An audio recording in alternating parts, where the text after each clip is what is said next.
Podcast Três Irmãos na área, quem fala com vocês mais uma vez, Rodrigo Chorró. Do meu lado, meu brother, meu irmão Roberto Andrade Filho Borracha. Na mesa operando, nosso diretor Pedro Henrique. Fala aí, Robertinho.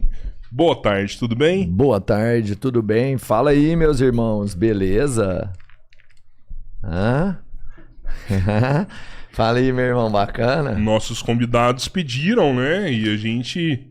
Como a gente atende muito bem nossa audiência, né? Claro, a gente quer que ela até participe aí com a gente, já se inscreve no canal, já vai mandando pergunta aí, vem junto com a gente. Uma convidada que me surpreendeu demais positivamente, não esperava nada diferente disso, mas mesmo assim foi surpreendente. Ela foi muito além do que eu imaginei. Acho que surpreendeu todo mundo, né? Muitas pessoas nos comentários, né? Traz André de novo, traz André de novo. E tá aqui, Andréia Vermont. Boa tarde, pessoal. Que bom estar com vocês de novo. Um prazer, uma alegria estar aqui com vocês. Obrigado pela oportunidade, pelo convite. Psicanalista, doutor em neurociência, né? Quase uma ex-freira. Uma ex-freira. Ex-freira, né? E falei, ó, Pedrão, ex-freira. O Pedro brigou, pô, mas não virou ex-freira. E amiga do Padre Fábio Marinho também. É isso aí. A gente fez um episódio bem bacana no começo da semana, né? Foi ótimo, né? Você gostou? Eu gostei demais. Estar aqui com vocês é um prazer, né? Além de contribuir, de distribuir conteúdo, ainda é muito gostoso. Gente, o ambiente é muito bom, vocês são muito interativos, é muito bom estar aqui. Você assistiu depois o episódio? Assisti muito, porque as pessoas comentaram muito, aí eu tinha até que voltar para entender o contexto. Que aconteceu. E respondi também na medida do possível, na medida do tempo, eu respondi a grande maioria das pessoas que fizeram perguntas, eu tentei interagir lá com o pessoal um pouquinho. E você ficou emocionada com o episódio, assim? Eu fiquei muito emocionada, especialmente com o primeiro corte que vocês fizeram, né? Eu acordei de manhã no domingo, quase morri de chorar, né? Que existem algumas situações na nossa vida que são muito marcantes, né? Eu acho que é impossível não se emocionar toda vez que eu mesmo ouço essa história. E outras que já aconteceram na minha vida, eu fico muito emocionada pela presença de Deus e pela ação de Deus, né? Isso é inegável. Eu parei de assistir os episódios do Padre Fábio depois, assim, sabe? Não assisto. O que rolou aqui, rolou, e aí eu evito assistir de novo. Por quê? Eu não sei, eu fico muito emocionado, assim, sabe? Depois. Porque parece que a hora que eu tô aqui na mesa, eu não consigo assimilar o que realmente rolou aqui, sabe? Aí depois eu vou ver com calma todos os detalhes e eu falo, caramba, velho. É porque aí a gente já saiu da adrenalina, né? A neurociências vai explicar isso. Me explica então. No momento que você está atuando, nós temos o cérebro trino, né? Que é o reptiliano, o límbico e o neocórtex. O nosso cérebro é dividido em 3 áreas que foram sendo adquiridas ao longo do tempo. No reptiliano, você age como um réptil. Ou você ataca ou você paralisa. O límbico é as emoções, o neocórtex a razão. Quando você está aqui fazendo o podcast, você está no neocórtex. Você precisa pensar racionalmente o que está acontecendo, a audiência está gostando, eu preciso fazer a pergunta. Então, você está extremamente racional. Razão o tempo todo. O corticoide, o cortisol vai te levar para isso, para te manter no racional. Quando você relaxa, a adrenalina baixa, você cai no límbico. E aí você assiste as coisas numa perspectiva da emoção. E aí aquilo entra para dentro de você. Isso vai acontecer durante um assalto, por exemplo. Meu esposo, por exemplo, foi sequestrado uma vez. O cara pegou ele em Uberlândia, ele foi dirigindo até Brasília com a arma na cabeça. Caramba! Ele dirigiu 5 horas. Ele falava, foram como se fossem 5 minutos. Eu não vi nada, eu lembro muito pouco, eu lembro de dirigir e fazer o máximo para não dar problema. Ali ele estava no reptiliano. Ou eu vou reagir, ou eu vou fugir. Então a reação era dirigir e ficar quieto. Defesa ou ataque. Exatamente, como uma cobra, como um jacaré. Você não pensa, porque se ele pensasse, ele teria tentado agredir o bandido, ele teria tentado capotar o carro. Então seu cérebro é muito sábio. Se ele parasse no límbico, nas emoções, ele ia lembrar que eu estava em casa desesperada, porque já tinha 5 horas que ele não se comunicava. Ele ia lembrar que era véspera de Natal. O bandido pegava as roupas da minha filha que estavam atrás, ele ia levar minha filha para natação. Minha filha tinha 8 anos na época. O bandido pegava as roupas de natação da minha filha e falava, que delícia, você tem uma filha mulher. Aqui está sua conta de água e luz, eu vou voltar na sua casa. Você sabe o que eu vou fazer com ela? Se ele entrasse naquela emoção, também ele teria um problema. Então, o seu cérebro ele é tão inteligente que ele não funciona de forma simultânea. Ele apagou o racional, ele apagou o emocional e ele jogou ele no reptiliano. Fuga ou ataque. E ele dirigiu 5 horas como se nada tivesse acontecendo, não ouvia nada, não pensava em nada.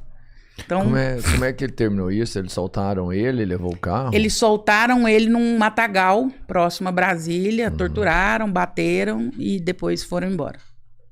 Caramba. E graças a Deus ele Torturou? voltou, torturou, bateu, chutou. Depois, Caramba. graças a Deus. E aí é tão engraçado, olha como é o reptiliano. Quando ele consegue chegar na estrada, porque eles deixaram ele no meio de um matagal, quando ele consegue chegar na estrada, como ele ainda estava no reptiliano, ele falou assim que atravessou a estrada, viu uma loja de cristais, era perto de Cristalina. Aí ele parou na loja e falou assim, queria comprar um brinco de cristal para minha filha, um anel para minha esposa. Aí viu uns trem do vento, falou, quer levar isso aqui, minha sogra gosta. Aí a moça foi embalando, tanto, o senhor vai pagar como? Ele enfiou a mão no bolso, aí ele caiu no límbico. Ele falou, moça, eu não quero comprar nada não, eu tô ficando doido. Eu acabei de ser assaltada. Ela falou, moça, eu vi o jeito que você chegou. Você tá todo sujo, ensanguentado. Eu não tava entendendo o senhor comprar. Ele falou, me ajuda, liga pra alguém. Só aí ele entrou no límbico, só aí ele entrou no racional. Olha que doido. A mente dele deixou ele protegido até realmente... Enquanto foi necessário. E nós fazemos isso. Já viu mulher quando dá a luz, vai parir de parto normal? Você fala assim, durante o parto, eu falo, porque eu pari de parto normal. Durante o parto, você fala assim, nunca mais eu vou fazer isso na minha vida. Que dor é essa? Isso é a morte. Passou, daqui 3 meses você fala, se eu parir de novo, eu quero de parto normal. Você estava no límbico, você estava no reptiliano. Você precisava pôr aquele bebê para fora. De qualquer jeito, porque senão você ia morrer. Ou matar o bebê. Então você precisa parir. Por isso que eu gosto da palavra parir, porque é isso mesmo. Depois o límbico entra, porque você vê a carinha do neném. Aí você se emociona, você esquece da dor. Depois o racional entra. Olha como foi melhor. 24 horas depois eu tô andando, eu tô conseguindo cuidar de tudo, eu tô perfeita. Acabou. Você já ouviu falar que é melhor pra criança também? Um parto normal? É melhor pra criança e é melhor pra mãe. Mas eu digo assim, que parto normal é aquele que sai bem a mãe e a criança, né? Esse é o melhor parto. Sim. Porque às vezes as pessoas ficam fazendo tanta apologia a parto normal. Sem que necessidade, né? Eu acho que o parto normal, ele é um excelente parto. Eu tive um parto normal. Eu brinco assim, pariu, enxugou, vai cozinhar e cuidar do menino. É como fazer xixi. Acabou, dói até a hora que o menino saiu, mas saiu, acabou. Você tá novinha. Você vai parir o neném, você vai parir a placenta, você vai parir todos os líquidos. Então você perde muito peso, seu corpo volta ao normal mais rápido. Tem toda uma questão hormonal que acontece ali. Mas se caso não ocorra e a mãe precisar de uma cesárea, se sair bem a mãe e a criança, tá tudo certo. Depois de situações igual a essa de sequestro ou de um parto, apesar de que a sua mente te blinda, te deixa muito sadio para você não sofrer com isso, é necessário ter um tratamento? Ela te blinda no momento. Aí o que acontece depois? Que é o estresse pós-traumático, né? Meu esposo, alguns que em geral ocorre 2 meses após o trauma. Você começa a ter as sensações do que vivenciou. Como que o meu esposo foi pego? Ele estava no sinaleiro, parou um cara de moto, tinha 2 pessoas na moto, o da frente bateu no vidro e falou, abre, senão eu te mato. E o de trás entrou no carro da moto e foi embora. Então foi assim que ele foi abordado. A partir dali, qualquer pessoa que parava do lado do meu marido de moto, ele já não conseguia dirigir, ele travava. Fora que ele levou os meninos para o nosso quarto, nós ficamos dormindo quase 1 ano juntos, porque ele ficou com a cabeça de que alguém ia chegar em casa, porque realmente o bandido levou contas de água, luz, telefone, enfim. Então assim, a sua mente te blinda momentaneamente para que você possa reagir. No reptiliano, o que acontece? Você vai ter uma descarga hormonal, cortisol e adrenalina. Cortisol e adrenalina são vasoconstritores. Então, você vai diminuir o fluxo sanguíneo na cabeça e aumentar o fluxo sanguíneo nos braços e nas pernas. Ou você corre ou você bate. Seu cérebro com pouco sangue, pouca oxigenação. Você pensa pouco. Porque naquele momento você tem que pensar pouco. Se você pensar muito, você reage.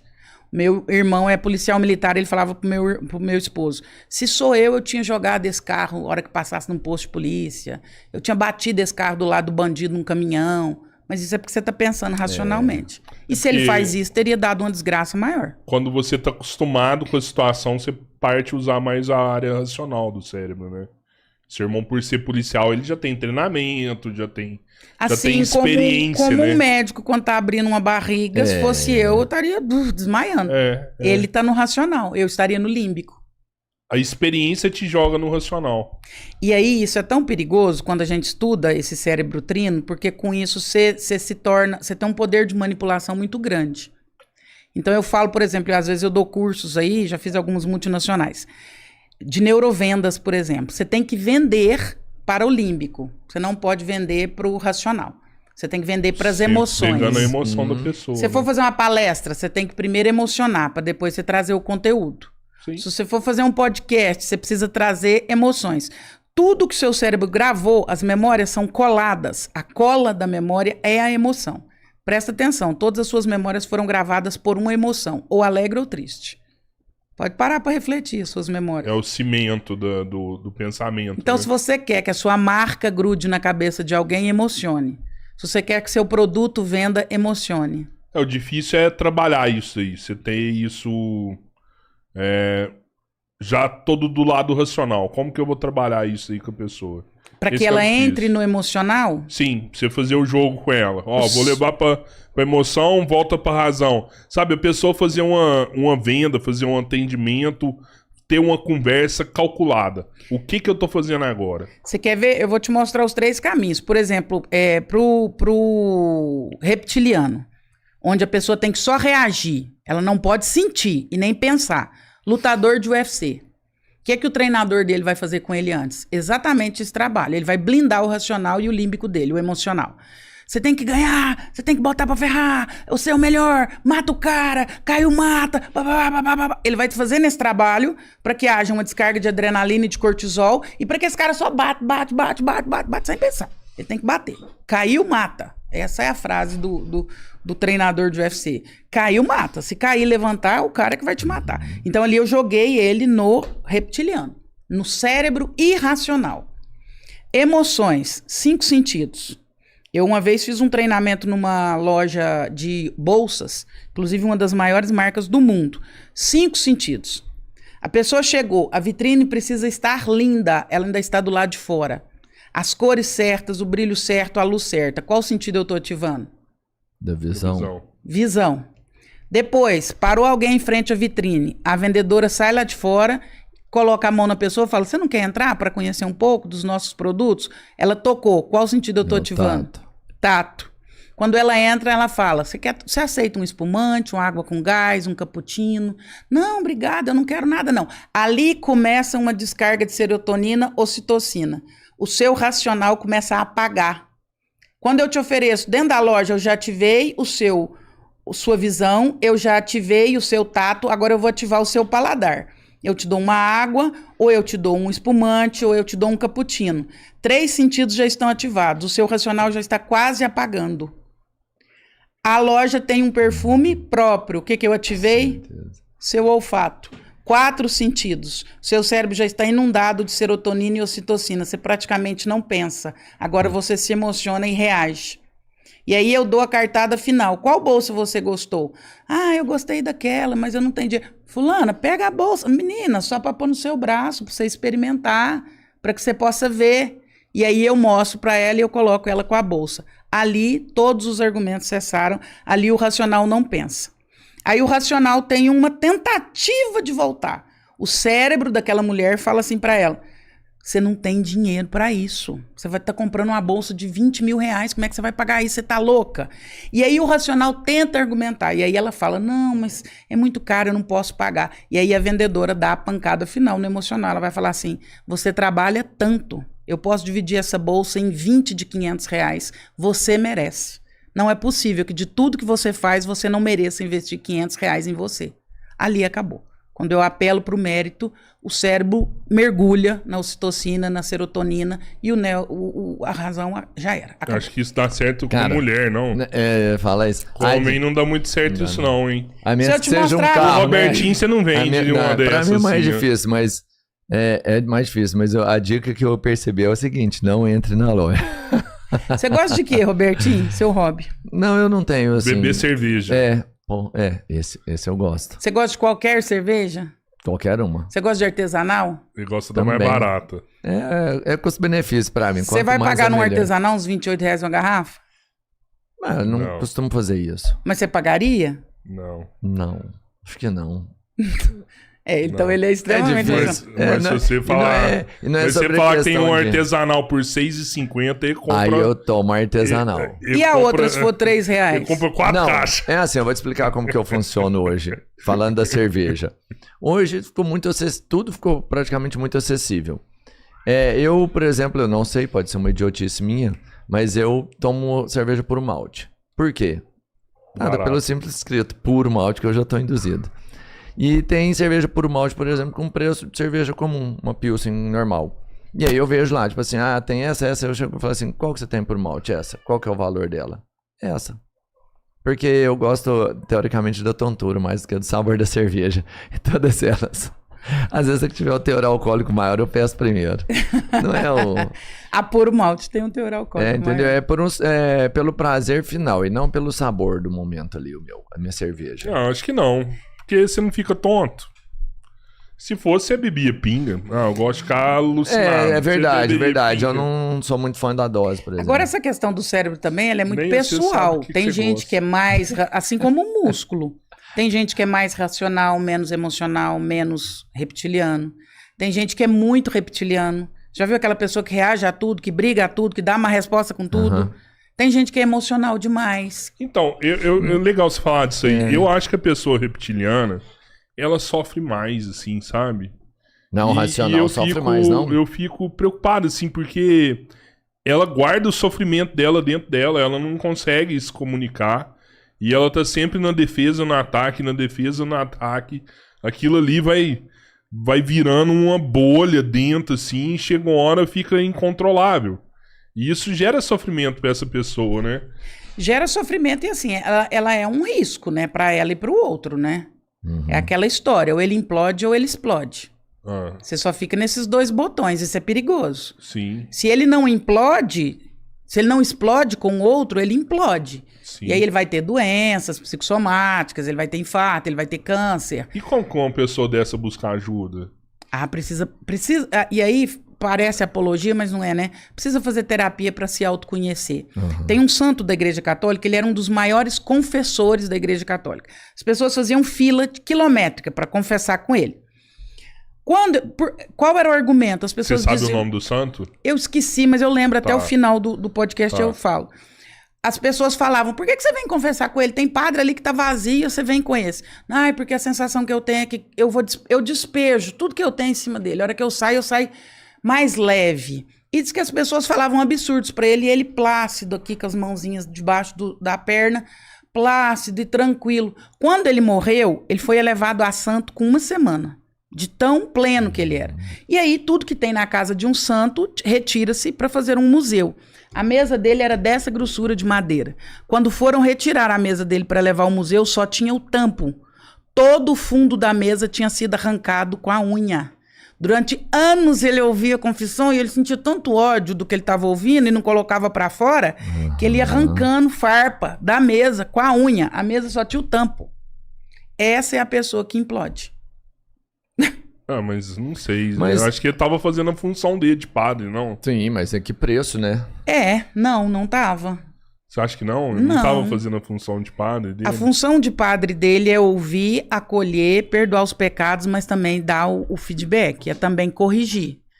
Eu não acredito, e aí sem querer misturar as coisas... conselho, assim? Um conselho que seja corretivo. Na hora da confissão? Dar um conselho pra pessoa? Mais do que um conselho, uma correção, que era o que Jesus fazia. Jesus curava e dizia, vá e não peques mais. Aqui não é brincadeira, não é. Todo dia você vai vir aqui confessar que você se masturba, não sei o quê. Virou festa, ué. Então você não tem arrependimento. Larga os seus vídeos. Larga os seus vídeos. Então, assim, ou você confessa e se repensa e se converte, ou você deixa para confessar só o dia que você estiver pronto. O padre vai ficar ali sendo um depositário de sujeira alheia sem poder falar nada. É muito injusto, inclusive, com o próprio padre. É aquilo que eu falei no podcast anterior. Imagina um psicólogo ouvindo a confissão, entre aspas, confissão, a terapia de um pedófilo. Imagina o que se passa dentro de você. Você tem uma filha de 9 anos e um cara narrando uma relação sexual com uma criança de 9 anos. Se você não tiver minimamente o direito de dar um feedback e corrigir, Eu não acredito nesse tipo de atendimento. Você já teve um atendimento desse? Já? Eu tive um atendimento desse. E o que você fez? O que aconteceu? Você pode A falar? primeira... Posso, porque não vou revelar nomes, né? de Nem paciente. locais, então não vou estar expondo. Uma pessoa me procurou, um homem me procurou, era de outro país, com essa narrativa. Ele tinha adotado uma criança, uma menina do sexo feminino, ele adotou com 5 anos, ela já estava com 9, e ele era pedófilo, ele abusava sexualmente dessa menina. E aí ele começou a me narrar as cenas, porque eu precisei perguntar até que ponto isso acontecia, e ele começou a narrar as cenas. Na época, minha filha tinha 9 anos. E aí não dá para separar o que é humano do que é profissional. As pessoas acham que a gente é psicanalista, psicólogo, entrevistador, só ali que você veste aquela roupa. Não dá, a gente está muito misturado. O ser humano é um ser holístico, tá tudo misturado. E aí ali estava a mãe, estava a profissional, estava um ser humano ouvindo uma narrativa de um abuso de uma criança de 9 anos. A minha primeira reação, a minha vontade era de avançar nele, bater nele. Depois era de chamar a polícia. Depois eu entendi que eu podia ser um instrumento de Deus, ouvir aquilo, acolher aquilo e suportar aquilo para tirá-lo daquela situação e, consequentemente, tirar aquela criança também. Que foi o que felizmente aconteceu. Depois de 6 meses de terapia, ele devolveu a criança para o abrigo, mitigou o risco, já era péssimo estar com ele. Também voltar para o abrigo não era a melhor condição seria ter uma família, mas era menos ruim do que estar com ele. Então, graças a Deus, cumpri minha função.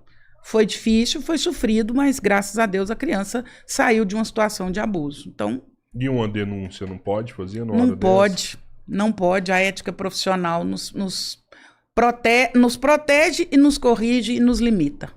É igual a confissão do padre. Se a pessoa confessar que matou alguém, não pode. O padre não pode fazer nada. Não pode. Não vale como testemunho criminal. Você não pode fazer isso. Então é complexo. E é assim, por exemplo... Mas você acha disso aí? Porque pra mim é um paradoxo isso aí, sabe? Tipo, eu como católico, a minha relação com Deus ela é maior nesse momento e eu tenho que fazer o que é certo. Mas aí são perspectivas e são personas que você veste. Ali eu não era católica. Ali eu era profissional de psicanálise que estava ouvindo uma demanda e que qualquer demanda é demanda. Não existe demanda melhor, maior, menor ou pior. Existe demanda. E você assim acha como que tá tudo certo assim? Não tá tudo certo. Tá tudo errado. Mas eu preciso dar conta, ou teoricamente eu vou dar conta, e eu preciso pensar no objetivo final. Qual é o objetivo final? É fazer com que aquela pessoa retome a viabilidade existencial dela.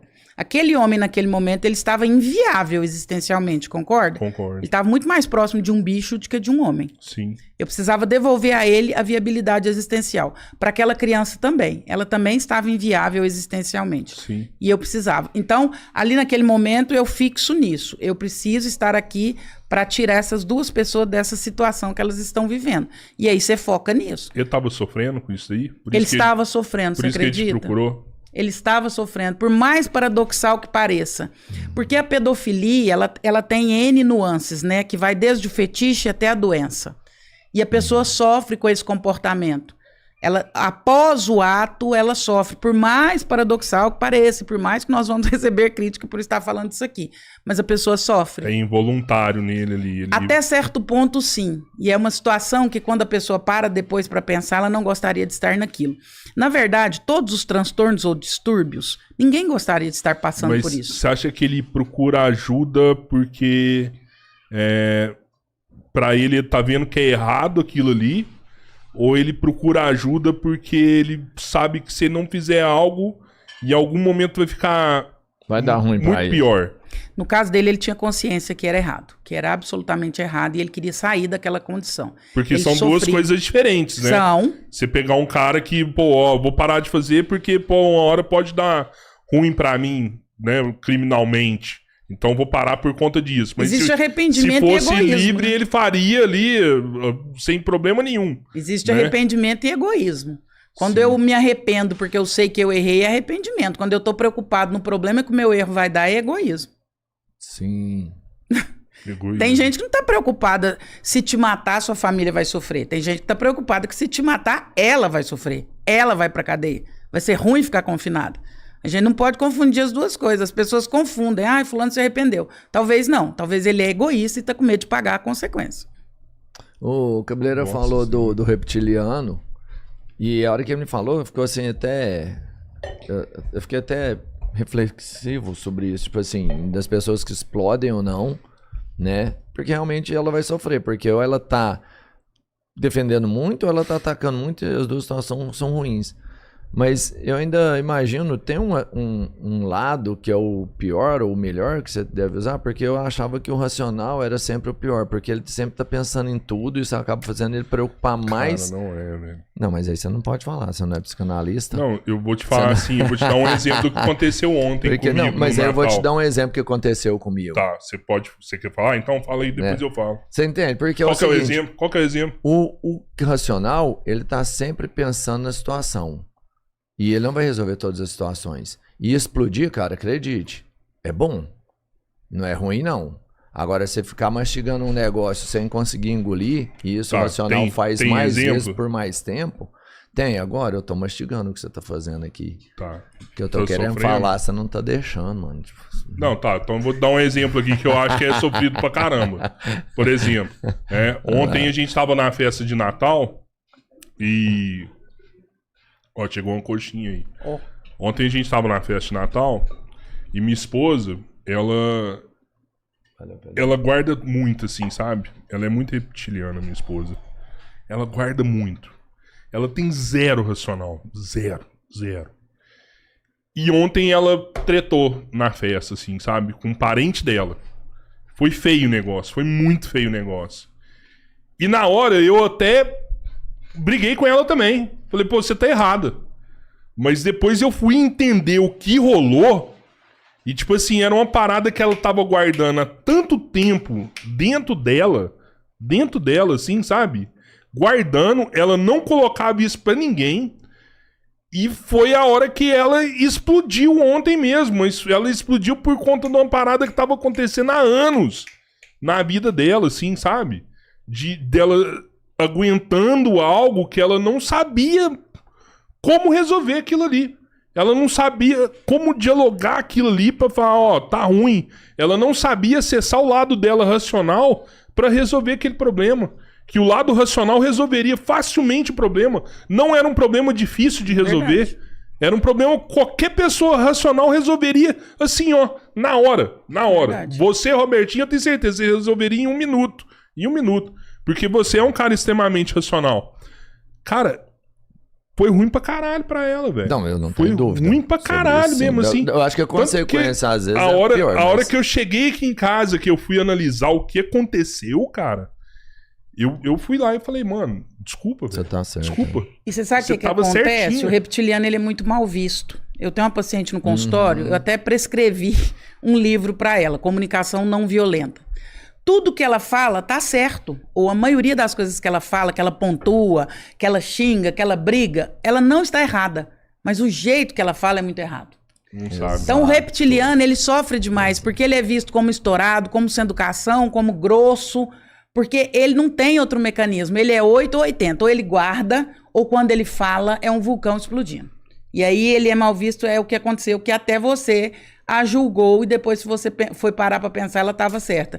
Quando o racional, numa situação dessas, quem tem o cérebro mais no racional, lida muito melhor.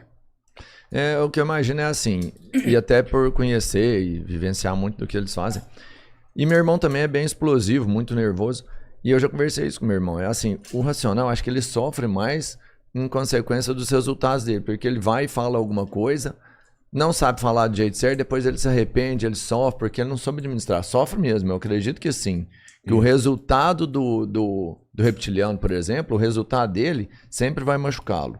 E isso faz sofrer. O que eu carrego e que eu acredito é que nessa situação, sim, o cara que é reptiliano sofre porque o resultado dele não é o que ele queria, mas o racional não. Ele sofre mais constantemente porque ele também não consegue soltar isso, sabe? Ele fica remoendo coisas que ele não resolve. Mas o racional ele vai sofrer Então, menos. O Racional, resultado O racional dele ele não vai é sofrer tão menos ruim. porque ele é mais habilidoso com os pensamentos. Ele cria mapas mentais para tentar soluções. Quando todas essas soluções falharam, ele sofre. O Entendi. reptiliano, o mapa mental dele tem 2 saídas. Bater ou correr. Uhum. Ele é mais instintivo. O realmente. racional, ele cria um mapa mental. Eu vou pegar essa coxinha. Ele pode pensar isso de mim, talvez eu não pegue, talvez eu pegue no final. Exato. Mas e se ela esfriar? Tem 200 coisas passando pela É minha um cabeça. xadrezista. É, Todas é as isso jogadas aí, na mão. é isso aí. Todas as jogadas O na mão. Nem racional. sempre. Que é o não que eu acho do seja. Robertinho. O Robertinho, Nem ele sempre. realmente é um cara que tem todas as jogadas na mão. É isso. Quando tem um problema, eu falo com o Robertinho, já tá Eu não aqui, diria ó, nem é que tem fácil, todas, mas tem a fácil. grande maioria. Em algum momento, tem. aí ele vai sofrer por isso. No momento é que ele não tem. Uhum. Em geral, o racional é extremamente controlador. Talvez ele sofra agora porque ele viu que ele não ficou sem saída, né? Tipo assim, ficou feio pra ele. Aí ele deve ficar, tipo assim, porra, velho, ficou ruim pra mim. Aí essa hora ele sofre. Eu não sou com isso. Ficou. Eu não sou com isso. O Roberto não pode ser contrariado, não? Não, eu não sofro. Na verdade, assim, eu tento ser racional. Né? Quem sou eu pra falar se eu sou um cara racional? Não. Eu tento ser racional, eu tento pensar em possibilidades sempre. Por isso que eu te falo assim, é muito difícil explodir. Você me vê, nossa, o Robertinho Você é tava racional, nervoso. sim. Robertinho falou o negócio ali, Robertinho gritou. Né? É raro. Vai acontecer um momento, sim, já aconteceram algumas vezes. Mas é raro. Porém, a situação é a seguinte, se eu sofro com o resultado, cara, eu acho que nessa hora é onde eu levo o meu maior trunfo. Lógico que eu sofro, mas é mais momentâneo. Eu tenho muita aceitação. Você percebe que quando eu não tenho o resultado final do jeito que eu queria, que eu não consegui fazer nada, na maioria das vezes eu vou te contar que eu aceito esse resultado. É porque você é Então, racional. eu não sofro muito. Isso é racional. Eu não É. sofro. Assim, sofro, mas não muito, entendeu? Você acha que Igual o cara que homem é chora. mais racional que a mulher? O homem é muito mais racional que a mulher. Ah, sério? A mulher é muito mais límbica. A mulher está muito mais imersa nas emoções do que no racional. A mulher passa, óbvio, ela vagueia pelo racional. É raro uma mulher mais racional. Eu sou muito mais racional do que límbica, mas é raro. Mulheres, em geral, tá mais no sentimento do que no racional. Eu, por exemplo, meus filhos uma vez estavam correndo à noite, eu tenho 2 filhos, o Tomás estava com 10, a Bia estava com 4.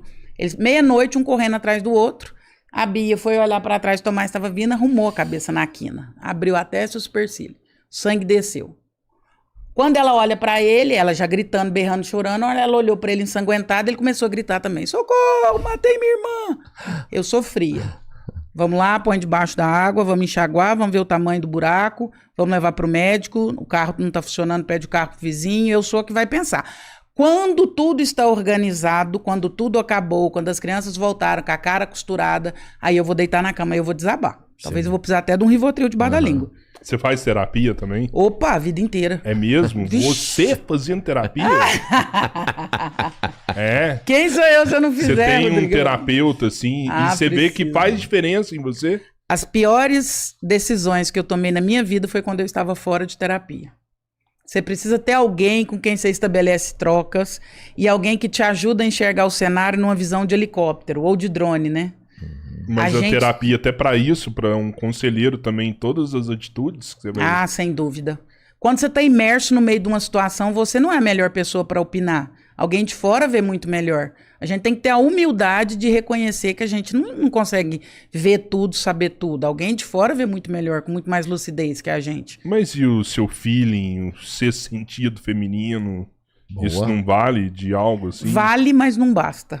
Só isso não basta. Suas orações pra Deus, pra te mostrar Só o melhor isso caminho. não basta, ainda é pouco. Tá, mas aí quando você tem lá alguém te ajudando, te mostrando a visão externa, com pensamentos diferentes e não envolvidos nas relações, mesmo assim você ainda é uma profissional da área. Você vira e fala assim, esse cara não tá fazendo o que precisa.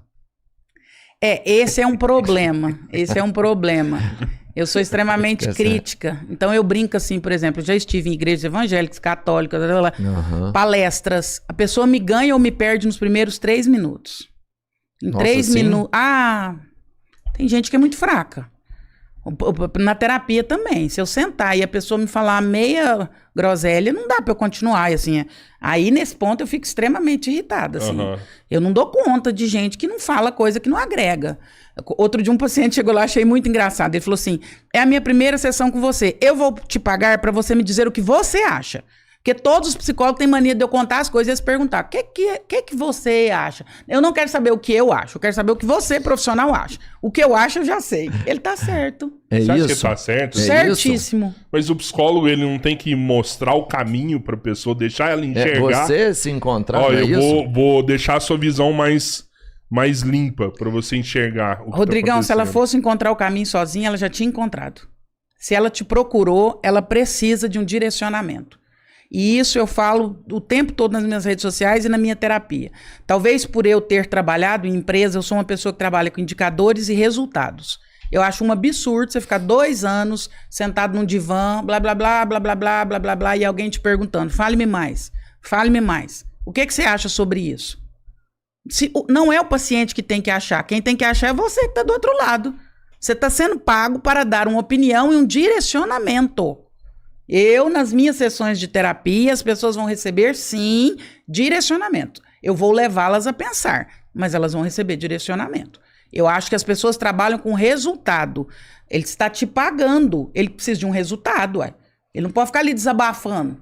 É porque eu acho que o ato da pessoa falar já é uma autoterapia. Por exemplo, o que a gente tá fazendo aqui no podcast, eu trato que é uma autoterapia pra mim isso aqui, sabe? Eu tô conversando. Teve até uma vez que eu falei com o padre Fábio, o ato de você ir confessar, né? Você sai de lá mais leve, tudo, porque você tá falando. Pela primeira vez, você tá colocando, verbalizando aquilo e colocando pra fora. E isso faz muito bem pra pessoa. E aí, nessa hora, eu acho que o psicólogo, ou o psicanalista, tudo, ele tem que ser a pessoa que vai só direcionando os caminhos. Ó, pra cá, vai pra te cá, dando pra vara, cá, não pra peixe, cá. né? Até que a hora, ó, joga ali, pra você poder pescar a ideia, pra você poder entender a ideia e falar, opa, realmente, eu enxerguei. Só assim que eu acredito que vai ter a solução. A psicanálise é a cura pela fala, né? A pessoa, quando ela vai se ouvindo, aquilo naturalmente vai fazendo com que ela tenha outras percepções. Mas o profissional precisa fazer perguntas ou fazer intervenções que direcione. Eu faço muito isso no consultório. Você está lá me reclamando da sua esposa, porque minha esposa fez isso na noite de Natal e eu fiz isso e me comportei assim. Eu diria, Rodrigão, repete o que você falou e ouça o que você está falando. E aí você repetiria e eu diria, você acha que como esposo, você a acolheu ou você a criticou? E naquele momento, você acha que ela precisava de acolhimento ou de crítica? Eu fui um canalha, velho. Desculpa, nega. Desculpa. É essa intervenção. Você fez com uma boa ação, assim, eu entendo. Assim, eu conheci. Demorei a acolher ela. Você tá entendendo o tipo de intervenção que eu vou fazer? Sim. A pessoa vai se ouvir, mas o profissional precisa fazer intervenções que gerem reações como essa. Você se desculpou e você falou, nossa, eu demorei a acolher. Naquele momento onde ela estourou, possivelmente todo mundo a criticou. Ela não precisava de mais uma pessoa para criticá-la. Tudo bem que ela esteja errada, mas o casamento ele precisa funcionar sobre a ótica da cumplicidade. Eu posso até achar que você está errado, mas eu vou te falar depois. Eu vou agora te dar o braço e vou te acolher e nós dois somos um. Não dá para eu furar seu olho na frente de todo mundo. Para mim, o que sustenta casamento não é amor. Amor faz parte. O que sustenta casamento é parceria e cumplicidade. Eu posso até não concordar que você tenha matado, mas eu vou te ajudar a enterrar o corpo e depois nós vamos discutir sobre isso. Eu te levo na delegacia. Mas eu não posso ser a pessoa para apontar o dedo. Eu escolhi caminhar com você minha vida inteira. E aí, se eu tenho aqui do meu lado um torturador, eu tenho um problema. Ué. Mas e se a pessoa, assim, a pessoa tem reiteradas decisões e ações que você já pontuou, que você já participou com elas que não são as melhores? Como é que fica essa relação? Você entende? Porque numa festa, na frente, no caso ali, parece que era na família dela, mas pode ser dentro da sua família, que são pessoas que você também gosta, que você também se preocupa. Ela falha constantemente. Não tem uma hora que você tem que dar um basta e falar assim, não, eu não quero mais isso. E o basta vai partir da seguinte perspectiva. Nós já conversamos algumas vezes, já aconteceram algumas vezes, eu já te acolhi. Mas você insiste nesse comportamento. Talvez você concorde com esse comportamento. Como eu não concordo, se acontecer de novo da próxima vez, eu me retiro e saio. Beleza. Eu não vou mais participar porque você não... um confronto direto, então. Você não quer mudar esse comportamento. Você está achando que você tem que ser reincidente nele. Eu estou te oferecendo ajuda. Eu já te acolhi. Mas você insiste. Se você insiste, possivelmente você concorda. Como eu discordo, eu me retiro. Entendi. O Eduardo está aqui com a gente. E ele pediu para te perguntar se o reptiliano, o límbico e o neocórtex. límbico e o neocórtex, se eles são derivações do temperamento das pessoas. Você tem alguma relação com o temperamento? É. Tem. Eduardo Montanari. Tem sim, tem relação com o comportamento. Quando você vai estudar, por exemplo, aqueles comportamentos colérico, melancólico, sanguíneo, isso foi um estudo que derivou da neurociências. O colérico está muito no reptiliano. O melancólico tá muito no límbico. Tem gente que é tristinho por natureza, já percebeu? Já. A pessoa ouve uma música, ela fica borocochosinha, tudo. Ela tá ali no comportamento que ele tá perguntando, que seria o melancólico, e que, lendo pela neurociência, seria o límbico. Pessoa que tá muito no límbico, imersa no límbico. A idade muda muito as pessoas. Por que eu tô te perguntando isso? Porque como Boa. a gente vê pessoas com a idade maior, muito mais emotivas, às vezes por falar uma frase, de lembrar um momento, começarem assim, a terem lágrimas. Olha como é lindo. Por isso eu sou apaixonada por neurociências, neuroeducação e daí pra frente. O que é o Alzheimer? O Alzheimer é o cérebro que começa a murchar. Uma explicação bem rasa, mas é isso. O cérebro começa a murchar, diminuir. E aí essas áreas que vão se encrudecendo, que vão se diminuindo, a pessoa vai perdendo a questão do esquecimento, fala e daí pra frente. Só que mesmo quem não tem Alzheimer, o nosso cérebro tende a ir murchando, como um maracujá. Por isso o presidente Lula bateu a cabeça e dias depois ele fez um aneurisma, uma bolha. O cérebro do idoso ele está mais solto, mais bambo dentro da calota craniana. Na nossa idade, o nosso cérebro e a nossa calota estão grudados. Certo. À medida que o cérebro murcha, ele está mais solto. Então qualquer pancada na cabeça do idoso, ele pode fazer um hematoma, como aconteceu com o presidente, porque o cérebro bateu na calota craniana. O idoso, como o cérebro vai murchando, e a última camada do cérebro é o neocórtex, como o cérebro vai murchando, o idoso perde neocórtex. Então ele fica menos racional, mais límbico, mais reptiliano. Então o velho, ele te ofende com mais facilidade, ele xinga com mais facilidade, ele tem menos paciência, ao mesmo tempo ele é mais chorão, ele com os netos, ele é muito mais amoroso. Tem um ditado que diz que vô é cavalo bravo que filha mansa pra neto pular. E é verdade, uai. Seu pai era bravo com você, mas com os netos ele é amoroso. Aí você fala, se fosse eu, você me batia. Ele fala, eu nunca te bati por isso. Você nunca apanhou por isso. Então o idoso, ele vai perdendo a racionalidade, ele vai ficando mais límbico, mais reptiliano. É natural. É natural. A gente vai ficando assim, mais bobo. Você sabe se tem alguma coisa que ajuda a gente a não murchar o cérebro? Se são atividades, sei lá, trabalhos que a gente pode fazer para manter ele... Trabalho, leitura, suplementação. Aí os médicos vão dar uma aula sobre isso. Mas especialmente aqui como neurocientista falando, leituras, jogos, isso que as pessoas prescrevem aí no dia a dia é bem verdade. É isso Quanto mais... O cérebro, ele se aproxima de uma musculatura. Ele não é um músculo, mas ele se aproxima. Os neurônios, eles estão em formação o tempo todo. É uma das poucas células no nosso corpo que não param nunca de aumentar. Então, a gente está tendo uma criação de neurônio o tempo todo. Então, quanto mais atividades eu tenho, maior a minha formação neuronal e maior a minha capacidade de estender essa minha memória, esse meu racional por mais tempo, por mais anos. Caraca, porque assim, eu imaginava, e eu não sei de onde veio essa informação, geralmente são vozes que vêm da minha cabeça isso aí. Que eu sei que os neurônios, eles morrem. Morrem. Mas então eles são substituídos, na verdade. Eles estão em formação o tempo todo. O que acontece quando morre, você tem uma grande perda, é por alguma situação acidental. Seja ela física ou química. Sim. Então, por exemplo, químico, droga, por exemplo. A gente sabe que ele está derretendo rapidamente o que ele tem ali. Exatamente. Mas um usuário de droga que usou drogas por muito tempo, lógico que ele foi perdendo a capacidade que ele tinha ali de percepção até da realidade. Se ele para com o uso de drogas, ele pode revitalizar, o cérebro dele volta a ficar com um potencial bacana? Depende do tempo que ele usou, do quanto, da incidência, aí tem toda uma análise. Pode, a depender, pode. A depender, depende muito do uso, da frequência, da quantidade, aí tem questões. É porque eu tava pensando em alguma coisa, sabe em que sentido? Por exemplo, eu sei que, por exemplo, a testosterona, se você para de produzir ela por um tempo, depois o corpo por si só para de produzir eternamente, você não consegue recuperar mais. Só por reposição. O neurônio não, né? O neurônio você vai tendo uma multiplicação, claro que muito menor. Uhum. Se você pegar uma criança, ela tem uma multiplicação, como todas as outras células do corpo, né? Você pegar uma criança, ela está em altíssima formação neuronal. Se você pegar um adulto, isso está bem mais diminuído. Por isso que quanto mais você perde na idade adulta, menor sua chance de recuperar. Sim, mas se eu não perco muitos, então eu posso terminar com um velho aí, brilhante. Se você exercitar os que você tem, né?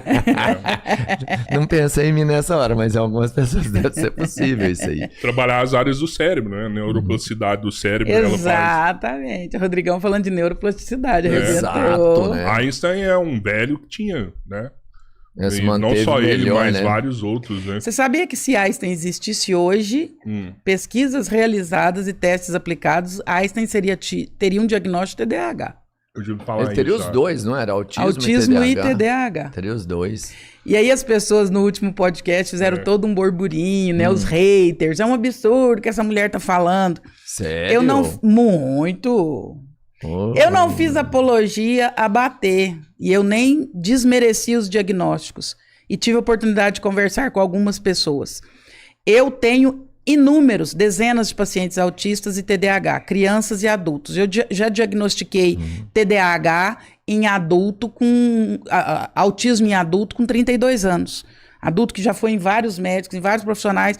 Na primeira sessão, eu falei, já falaram com você sobre autismo? Não, nunca. Estou desconfiada, vamos fazer o diagnóstico. Eu não tenho nenhum preconceito sobre esse diagnóstico, nenhum desses diagnósticos. O meu preconceito é com a hiperdiagnose. Hoje existe uma indústria, uma fábrica de diagnósticos, e eu vou falar sobre isso para o resto da minha vida. A grande ou um número imenso de pessoas são diagnosticadas, e aí a gente vê outdoor, por exemplo, em Uberlândia, isso é lamentável, de profissionais da advocacia. Se você é autista, tem síndrome de não sei o quê, de não sei o quê, não sei o quê, me procure no meu escritório, eu vou conseguir para você desconto de PVA, desconto de não sei o quê, desconto de não sei o quê. As pessoas que têm esse diagnóstico, elas têm uma série de benefícios. Por que existe uma hiperdiagnose? Para que as pessoas usem desses benefícios. E quem precisa realmente cai no ridículo. Mas você acha que tem uma fraude nisso daí, então? Se a gente refazer aí esses diagnósticos com outras pessoas, pode ser que... Eu não vou generalizar, Rodrigão, eu vou falar por mim. Pela abordagem que eu já tive de laboratórios, de profissionais de medicina e de próprios pacientes pedindo que eu facilitasse um diagnóstico. Então, interessante para algumas pessoas. Porque você sabe o que acontece, Robertinho? Quem tem realmente precisa disso tudo. E aí a gente tem que levantar a voz a favor dessas pessoas. Quem realmente é autista, quem realmente é TDAH, merece e precisa desses benefícios. Só que essas neuroatipias estão caindo no descrédito por causa de diagnósticos que não são reais. A minha fala não é contra quem tem de verdade. A minha fala é contra o excesso que beneficia quem não tem e tira o direito de quem realmente tem e faz cair no ridículo quem realmente tem e precisa. A minha fala é nesse sentido. Isso é saúde, é o que você falou. Você pega uma pessoa que tem um quadro desses, ela vai ter o benefício, ela merece o benefício. Só que o sistema não vai dar conta de alimentar todo mundo. E o cara que está usando isso da forma errada, ele está realmente atrapalhando ou tirando a oportunidade de quem precisa de verdade. E daqui a pouco vai ter um deputado que vai entrar com um projeto de lei que vai retirar esse benefício. Sim, não. Porque nós vamos ter 30%, 40% da população. Ainda tá ativo. Exatamente. O benefício tá ativo, mas tem que comprar, não. Você tem que esperar um ano agora, porque tem inflado o processo. Exatamente. Não tem como atender todo mundo. Pega diagnóstico só para ter uma receita médica ali e tomar. Quando a Ritalina foi lançada nos Estados Unidos, a Ritalina é um remédio pós-guerra. Ela foi lançada para estresse pós-traumático, dos pilotos que jogavam bombas em cima das cidades e viam as pessoas pegando fogo, incendiando pelas ruas. Eles voltavam do pós-guerra com estresse pós-traumático. A Ritalina surge nesse contexto.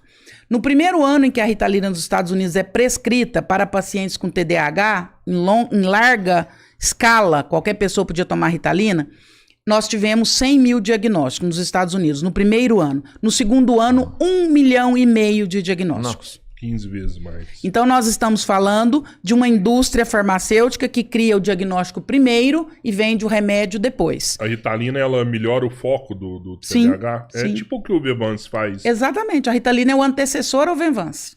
Ah, tá. E depois melhoraram a droga e aí hoje tem o Venvanse. Depois veio o Concerta, que é uma Ritalina com a dose aumentada e de diluição maior, de longa duração durante o dia. E depois vem o Venvanse, que é o último lançamento, que é caríssimo, que hoje nas farmácias as pessoas assaltam para levar a Venvanse e o Ozempic. Eu vi um cara comprando Venvanse pra parar de usar cocaína. É porque o Venvanse, ele sai a partir da formação da cocaína, ele é uma anfetamina. É. Então ele acaba fazendo esse jogo aí. Tem Aí, gente tipo que usa assim, ele fala, Venvanse pô, recreativo. Eu tirei meu vício da cocaína, tô viciado no Venvanse. Eu tava tomando 4 caixas de Venvanse por mês. Caralho. E ficando loucão com o negócio. Ou seja, substituiu o vício, continua viciado. É um Continua viciado do viciado, mesmo né? jeito. Será que tem jeito de desmamar um cara Você já desse? tomou Venvanse? Nunca. A sensação... já tomou já? Eu já. E aí? A sensação é fantástica. Você não fica com medo de experimentar isso, não? Eu experimentei porque eu precisava entender o que era o hiperfoco. Não estou fazendo apologia a experimentar e nem acho que a gente tem que experimentar tudo. Mas numa situação eu precisava estudar. O Venvanse é uma medicação de uso ali, que pode ser só ali, depois você não precisa usar mais, igual um antidepressivo que você vai ter que tomar. Você pode usar pontualmente. E aí eu perguntei para um psiquiatra amigo meu, ele falou, pode tomar, você vai ter um foco para esse estudo, para essa prova. A sensação que você tem é que você é um super-herói. Você tomou durante um tempo, então. Você sente que você é um super-herói. Você acha que o seu cérebro tá dando o melhor que pode existir. Tudo que nós falamos aqui nesse podcast, você vai saber de cor. Você vai dar essa aula aqui que eu dei de cérebro trino. Você vai responder todos os seus e-mails em 1 hora, que você demoraria o dia inteiro. Você vai ter uma lucidez fora do comum. Você vai ter um foco fora do comum. Quanto tempo você ficou tomando Venvanse? Eu tomei acho que 1 semana, foi o tempo que eu precisava fazer essa prova. É. E aí depois, tranquilo, você não... Você tira, não tem problema nenhum. Você não sentiu necessidade. Nada. Você conseguiu fazer o desmame fácil. Nem tem desmame, é como um sorrisal. Você toma quando seu estômago tá ruim, se amanhã seu estômago não estiver ruim, você não precisa tomar sorrisal. Esse cara que tá comprando 4 caixas por mês não consegue. Ele fazer viciou isso, não. na sensação, porque a sensação é fantástica. Mas não te deu vontade de estudar mais, não? Mas eu já ouvi falar que você, como neurocientista, tem formas de você treinar o seu cérebro pra você ficar eficiente nessas atividades sem uso de Venvanse, né? É porque, na verdade, né, tem a dopamina, que é um neurotransmissor muito fantástico. E aí, esses coaching da internet vão falar muito em desafio dopaminérgico, exercício dopaminérgico.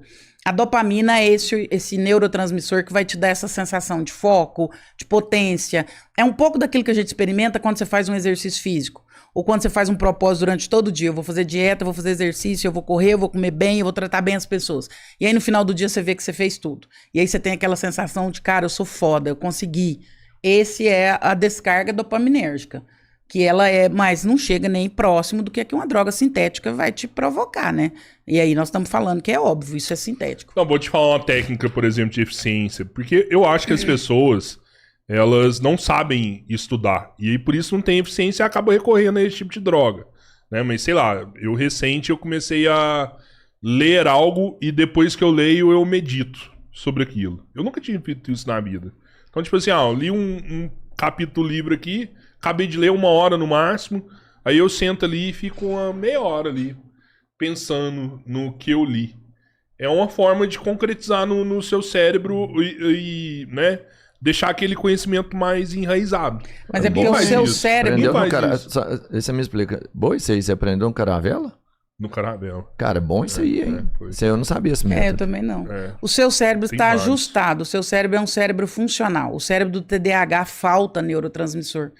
Então, o meu paciente TDAH, ele fala assim, André, eu leio uma página, quando eu vou para a página 2, eu não sei o que eu li na 1. Não, no TDAH eu concordo, tem que Não tem ter, jeito. né? Quando o diagnóstico é bem dado, a pessoa... A gente tem um amigo que a filha dele tem, depois que começou a tomar Venvanse, a menina na escola virou outra, né? Virou outra pessoa na escola. Então, você vê que realmente é necessário. Mas tem gente que acaba recorrendo a esse tipo de droga...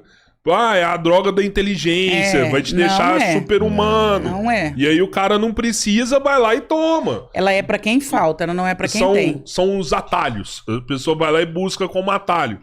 Né? Sendo que você tem outras formas, você pode trabalhar, né? E conseguir consolidar seu a mesma potência, com certeza. Sim. Toda medicação e tudo que entra no nosso corpo que é sintético é por ausência, não é pra suplementar. Não é pra ir além. É porque você tá faltando. É igual insulina. Só toma insulina quem falta insulina. Você não vai tomar Venvanse se você não falta dopamina. Você conseguiu esse recurso aí sem Venvanse, porque você já tem dopamina. Você só direcionou. Tem drogas mais potentes hoje? Agora, o que saiu de mais foda, assim, Não tem mais potente. Tem similares ao Venvanse. Mais potente, não. O Venvanse é o último grande lançamento. O que é colateral? Porque todo medicamento tem um colateralzinho ali, não tem não? Uma coisa secreta. Um efeito colateral? O efeito colateral do Venvanse é exatamente muito parecido com o efeito colateral da cocaína. É a queda de performance que você tem. Então, você vicia na performance. Esse é o colateral. Você fica... No outro dia, você fala, nossa, mas cadê aquilo tudo? Né? Cadê aquilo tudo? É quase uma dependência psicológica. Você gosta muito do efeito. Você se apaixona pelo efeito. O que você percebe, assim, o que é o caso mais comum das pessoas te procurarem lá? O que é que você mais trabalha hoje? No consultório, educação de filhos, valores, família. Você gosta de falar disso também, né? Eu gosto. Talvez por ser um tema que eu atuo muito e que eu vejo, assim, que funciona. E talvez por que eu gosto. Talvez até por essa minha linha de ter entrado no convento, enfim. Hoje, quando você faz uma pesquisa, por exemplo, nas colônias penais do Brasil, 70% das pessoas que estão presas vêm de famílias desestruturadas. E aí esse número me fala muito, que a gente precisa atuar em família. A gente precisa fazer com que as famílias retomem a sua estrutura. Se nós tivermos famílias melhores, nós temos sociedades melhores. Então, talvez por isso eu goste tanto desse assunto, porque eu acho que, de certa forma, eu presto um serviço à sociedade quando eu ajudo uma família a estar mais funcional. Mãe no lugar de mãe, pai no lugar de pai, filho no lugar de filho, cada um no seu lugar. Você já buscou entender a causa? Por que as famílias hoje estão sendo destruídas? As famílias estão sendo destruídas por alguns fatores. O primeiro delas é cada um não saber o seu lugar. O fato de você ser amigo dos seus filhos não prescinde a paternidade. Amigos, eles vão ter vários. Pai, ele só tem você. Então, se o seu filho não souber te ter como amigo, seja só pai. O ideal é que você seja pai e amigo. Mas se ele não conseguir entender isso, seja apenas pai. Porque você é o único pai que ele vai ter. Então, falta... lucidez nos papéis. Quem manda na casa é pai e mãe. Filho não tem privacidade. Pai que não sabe senha de celular do filho está errado. Filho não tem privacidade, só tem privacidade quem paga por ela. O celular é seu, a conta é sua e o filho é seu. Então você tem que ter acesso ao celular dele, sim. Eu acho que todo pai e toda mãe sabe disso que você tá falando. Sabe, mas não consegue fazer, né? A grande maioria. Eu não sei, eu acho que é um medo, sabe? Que a liberdade... Você tem que dar, sei lá... deixar seu filho viver o mundo dele. Eu acho que existe um medo, assim, sabe? Do pai e da mãe falar, pô, eu não vou ser tão rígido. Porque lá na frente, pode ser que meu filho vai usar droga... E ele não me conte. Então eu preciso ser amigo dele. Pode ser que lá na frente meu filho se envolva com um bandido e ele não me conte. Então eu preciso ser amigo do meu filho. Hoje eu vejo pais com uma preocupação muito maior em ser amigo do que ser pai, porque pra ele já é pai. Então agora pai, o foco... Pai já é, né? Pai eu já sou todo jeito. Biologicamente ele já é pai, né? Mas ele precisa buscar agora esse coração, essa amizade pra evitar problema no futuro, né? Então assim, muitos pais fazem isso. Você sabe qual que é o grande medo dos pais, Rodrigão, atual, da nossa geração, minha e sua, não dos nossos pais. O medo dessa geração de pais agora é não ser amada. Nós não queremos corrigir os nossos filhos porque nós temos medo de não sermos amados. Os nossos pais não queriam ser amados, eles queriam ser respeitados. Eu não quero ser amado por meus consequência, filhos, eles eram amados. Só se ama a quem se respeita. Nós queremos ser amados, por consequência, não somos respeitados. Você quer ser amado pelos seus filhos? Eu quero ser respeitada. Se eles me amarem, também tá ótimo. Uma vez meu filho queria comprar uma moto. Mas quando eu fizer... Eu quero comprar uma moto. Quando eu tiver dinheiro, eu compro. Falei, você não vai comprar. Então, quando eu fizer 18 anos, eu compro. Falei, pra mim não muda nada quando você fizer 18 anos. Enquanto você morar dentro da minha casa, quem manda sou eu. Aí ele virou as costas e falou assim, fala isso tudo e ainda quer depois que a gente a ame. Eu falei, volta aqui. Meu filho, deixa eu te falar uma coisa. Eu não preciso do seu amor. O amor é uma decisão. A gente decide amar. Eu decidi te amar do jeito que você é. Você lá pra frente vai tomar a decisão de me amar ou não. Eu abro mão do seu amor, mas eu não dispenso o seu respeito. Enquanto você estiver dentro da minha casa, você vai me respeitar, sim, porque aqui dentro da nossa casa nós vivemos numa comunidade. E nós precisamos fazer o que é bom pra todo mundo. Você sabe que até hoje meu pai não deixa eu comprar uma moto? E ele está certo. Eu acho que depois que morrer, eu ainda vou continuar Você obedecendo. imagina esse homem de 2 metros espatifando no chão. Uma moto. Não, É? e outra coisa, o pai dele não deixa ele comprar uma moto, ele é um homem de 2 metros, um gigante, teoricamente, mas você não conhece o pai dele, né? O pai dele é desse tamanhozinho. Mentira! E ele vai assim, não vai comprar não. E ele obedece. Tem que... Ué. Seu pai era duro com você, Rodrigão? Sim, meu pai sempre foi... Justo, né? É, justo. Meu pai já me deu umas surras bem merecidas, assim, já me bateu de corda, já me bateu de corrente. E qual que é seu sentimento por ele? Eu respeito demais meu pai. Eu Você amo ama? meu pai, amo meu pai. Meu pai nunca me bateu à toa. Tá vendo? Meu pai nunca me bateu à toa. Eu já esqueci. O seu pai, né? o seu pai com todo esse comportamento, ele fazia isso para que você o respeitasse. Sim. Consequentemente, você o amou. Só se ama a quem se respeita. Os filhos atuais não respeitam os pais, porque os pais se tornaram adolescentes babacas. Sim. Que ficam querendo fazer o tempo inteiro a vontade dos filhos. Adultos idiotizados. E eu vou te falar, meu pai foi forte, que quando eu entendi que doía mais nele do que em mim, aí eu comecei a judiar dele também. Entendeu? Eu sabia que tava doendo nele. Eu sabia que tava doendo muito mais nele. Aí eu jogava na cara. Olha aqui o que você fez. Olha aqui, você me marcou. Olha aqui. Que isso, esse tipo de violência não pode, não. Eu mandava pra família, mandava pra todo mundo. Mostrava aqui, ó, meu pai me bateu de corda. Mentira. De corda. Me deixou hematoma, tudo. Mas você não devia estar rezando, não. Não tava, não tava, não. Fiz muita merda. Eu apanhei merecido. Mas eu, ainda assim, eu fui carrasco com meu pai. Fui carrasco com meu pai.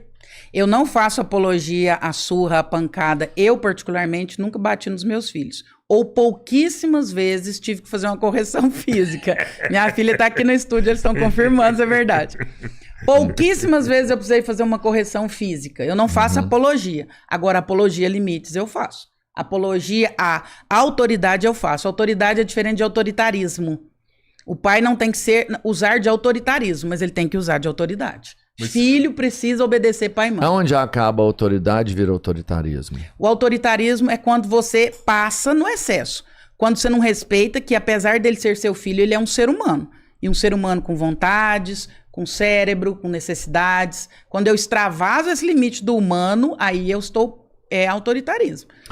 Autoridade é respeito. Por exemplo, as crianças, principalmente as de hoje, elas têm menos vontade de atividades físicas, a grande maioria. Você vira e fala assim, ó, eu quero que você vá treinar qualquer esporte, sei lá, eles não gostam. Eu vou te falar assim, um exemplo nítido. Meu irmão tem um filho, ele colocou no futebol, punha lá, o menino ficava andando na quadra. Quantos anos tem um menino? Na época tinha uns 9 para 10, 11 anos. Ah. E ficou, até ele tirar. Falou assim, Albertinho, não adianta. E antes disso, o menino fazia o quê? Não, ele tentou, por exemplo, natação, não deu certo. É um menino zero esporte. Mas desde novo ele desde tentou? Desde novinho. O menino é muito inteligente, é o clássico nerd, tudo estuda sem ninguém pedir. Mas esporte não existe pra ele. Ele não gosta. Ele não se sente bem no lugar do atleta ali. Mas é importante. É, atividade física. Aí eu tenho que ser autoritário? Você vai ter que usar de autoridade. O exercício físico, ele é uma necessidade. Quando meu filho tinha 9 anos, ele fazia futebol. Aí a turma toda do futebol ia pra Peneira de São Paulo. Ia fazer uma viagem pra ir lá pro São Paulo fazer peneira. Mãe, eu posso ir na Peneira de São Paulo? Eu falei, não, meu anjo, vai não vão gastar dinheiro com isso não. Ué, mas por quê? Eu falei, porque você é ruim de bola, ué. Sério, eu sou ruim de bola? Eu falei, você é péssimo, amor. Ué, e por que eu faço futebol então? Eu falei, porque você tem que fazer atividade física, ué. Mas você é ruim, meu filho, deixa eu te contar. Zagueiro. Eu falei, deixa eu te contar uma coisa, meu filho. Na nossa família, bola e viola, esquece. Esse negócio é caneta. Eu traumatizei o menino, Rodrigão. Então, aí. Não existe educação sem trauma.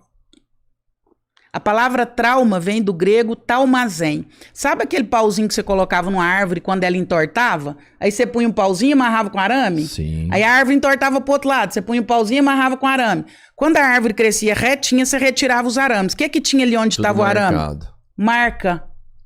O trauma é aquilo que eu promovo para que a coisa vá no rumo certo. Talmazen, marcar para colocar na posição correta. Não existe educação sem trauma. Por que não existe educação sem trauma? Porque somos pessoas imperfeitas criando pessoas imperfeitas.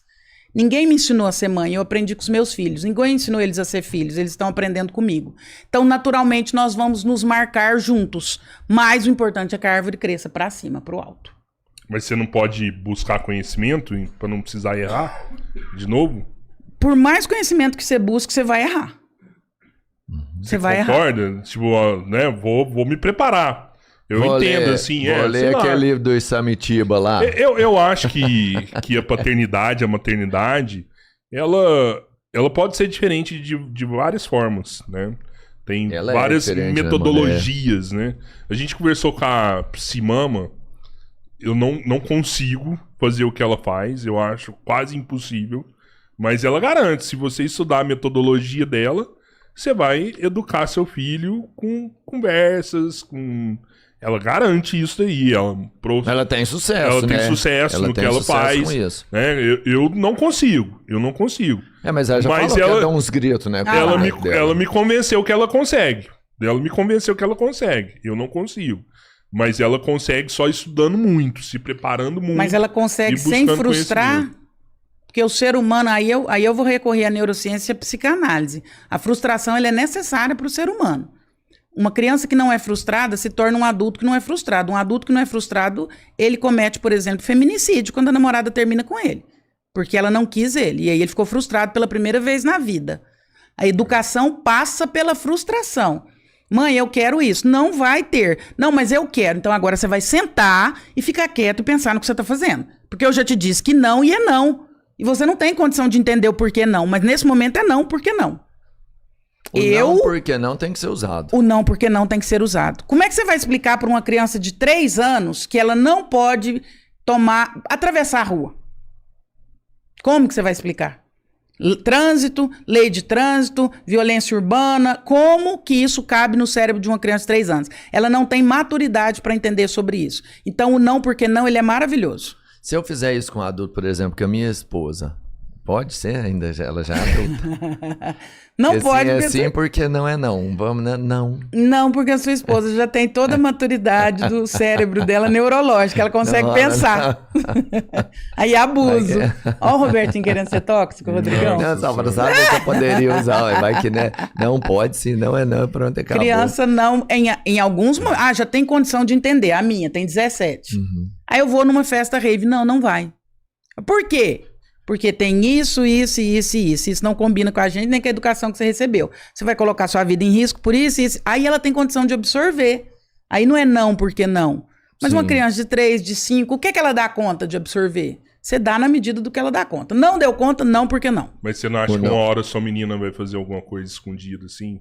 Pra fugir desse não? E ela pode fazer, desde que ela abraça as consequências. Ela até deve fazer, eu acredito. Acho que ela faz, não. Mas ela vai abraçar as consequências. Eu falo com ela, nós estamos juntos daqui até o fim do mundo. Desde que eu esteja junto, inclusive, nas suas decisões. Agora, aquilo que você decide sozinha, você abraça sozinha.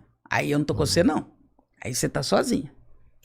Aí, sorte sua. Não tá, né? Não tá isso sozinho, que eu ia falar, assim. Eu não quero estragar sozinho, a educação, não, assim. Até porque ela pode assistir isso depois, né? Ela não tá vendo, mas ela pode ver depois. Não tá. Não tá, assim, nunca tá, né? A gente nunca dele. Né? Mas a gente tem que usar a força da persuasão, né? E no primeiro momento, apesar dela não estar sozinha, é importante, então, que você deixe ela viver sozinho. Não é isso? É isso aí. Ela vai fazer, ela errou, você vai falar, opa, eu não estava participando, então agora você dá seu pulo aí. Mas de certa forma, Rodrigão, em certos aspectos a gente está sozinho sim. Eu falei isso muito o dia que meu filho fez 18, que é meu filho homem, né? Eu falei pra ele, a partir de agora, até criminalmente, quem responde por você é você. Verdade. O máximo que eu posso fazer por você agora é chorar.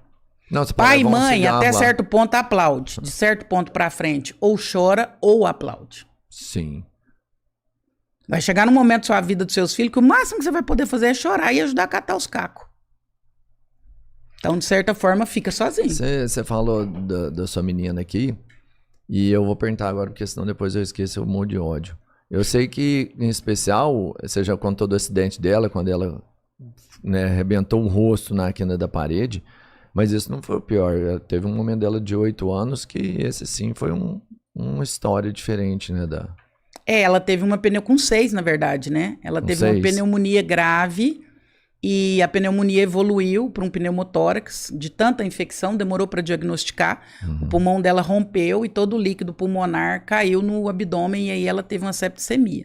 Ficou 45 dias no UTI e ficou desenganada na UTI por conta dessa septicemia. E aí foi realmente o momento mais punk aí da história toda. Porque você relatou pra gente da última vez aqui um milagre seu. Mas do que eu fiquei sabendo do caso dela, talvez seja um milagre ainda maior. É um milagre e é o poder da superação, né? Eu acho que o grande milagre da história da Bia é a própria Bia, né? É difícil falar isso sem emocionar.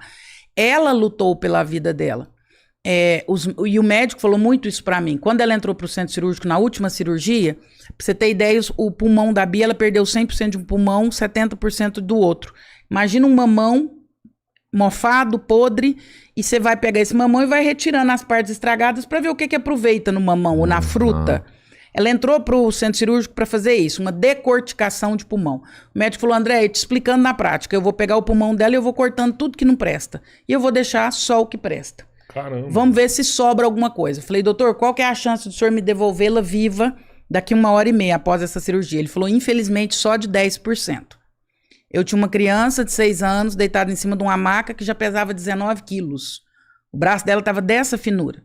Ela pouco falava, ela ficava dias sem se comunicar, porque ela não tinha forças para falar. E dos episódios mais marcantes é que na primeira noite de UTI, a Bia nunca tinha dormido fora de casa, até 6 anos. Na primeira noite de UTI, a hora que deu 10 horas, os enfermeiros vieram e disseram, vambora, mãezinha. Eu falei, como assim vambora? Você tem que ir embora, das 10 da noite às 10 da manhã, as mães não ficam na UTI, né? Na UTI. Eu falei, moça, mas... A UTI não fica, né? Não fica. Falei, moça, mas ela nunca dormiu fora de casa, ela nunca dormiu sem mim. Não, mas vai ficar tudo bem. Fica tranquila que vai ficar tudo bem e tal. E eu fui lá despedir dela. Ela falou, mamãe, mas por que você vai embora? Eu nunca dormi sem você. Falei, minha filha, porque eu preciso. Eles mandaram que eu vá embora, não tem jeito da mamãe ficar. Tá vendo como você explica e a criança entende? Entendi, mamãe. Mas você vai pra casa, você vai conseguir dormir?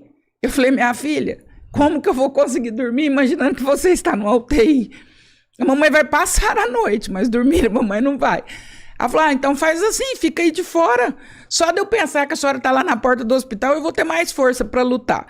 Ela ficou 45 dias na UTI, eu fiquei 45 dias dormindo ou sentada na escadaria do hospital. Eu não fui em casa para tomar banho. As pessoas levavam vitamina para mim, minha cunhada batia whey com vitamina, levava para mim. Eu perdi 15 quilos durante o tempo que ela ficou na UTI. Eu não ia porque a minha consciência não me deixava. E ela lutava muito com a vida. E eu chegava na UTI, as enfermeiras falavam assim às 10 horas da manhã, André, é uma dó. Ela passa a noite inteira perguntando, minha mamãe tá lá de fora? Quando eu chegava 10 horas, eles davam banho nela, ela dormia o dia inteiro porque ela não tinha dormido à noite. Porque ela sabia que eu estava lá. E aí, nessa cirurgia, o médico falou, olha, vocês podem levar ela para o centro cirúrgico, você e seu esposo, nós vamos arrumar e vamos colocar na maca, a enfermeira vai com vocês, mas vocês podem ir até a porta para se despedirem dela, porque talvez ela não volte viva. Falei, doutor, qual é o sinal quando o senhor sair da cirurgia? Ele falou, olha, como ela vai ficar com muito pouco pulmão, nós vamos entubar, vamos entubar ela, vamos tirar, limpar o que tiver que limpar. E vamos extubar. Quando eu extubar, eu vou falar para fisioterapeuta e eu vou contar até 5. Quando eu tirar o tubo, sua filha tem 5 segundos para voltar a respirar com o restinho de pulmão que ela ficar. Se ela não respirar, eu dou o sinal, a fisioterapeuta entuba de novo. Se ela sair entubada, vocês podem já organizar, porque ela vai virar óbito em 24 horas. Ela precisa sair sem tubo. A traqueia dela não suporta mais tubo. Falei, ok, então o sinal é esse, ela tem que sair sem tubo. Fomos deixá-la na porta do centro cirúrgico, meu esposo não aguentou, ficou muito emocionado, foi embora, saiu, fomos só eu e a enfermeira.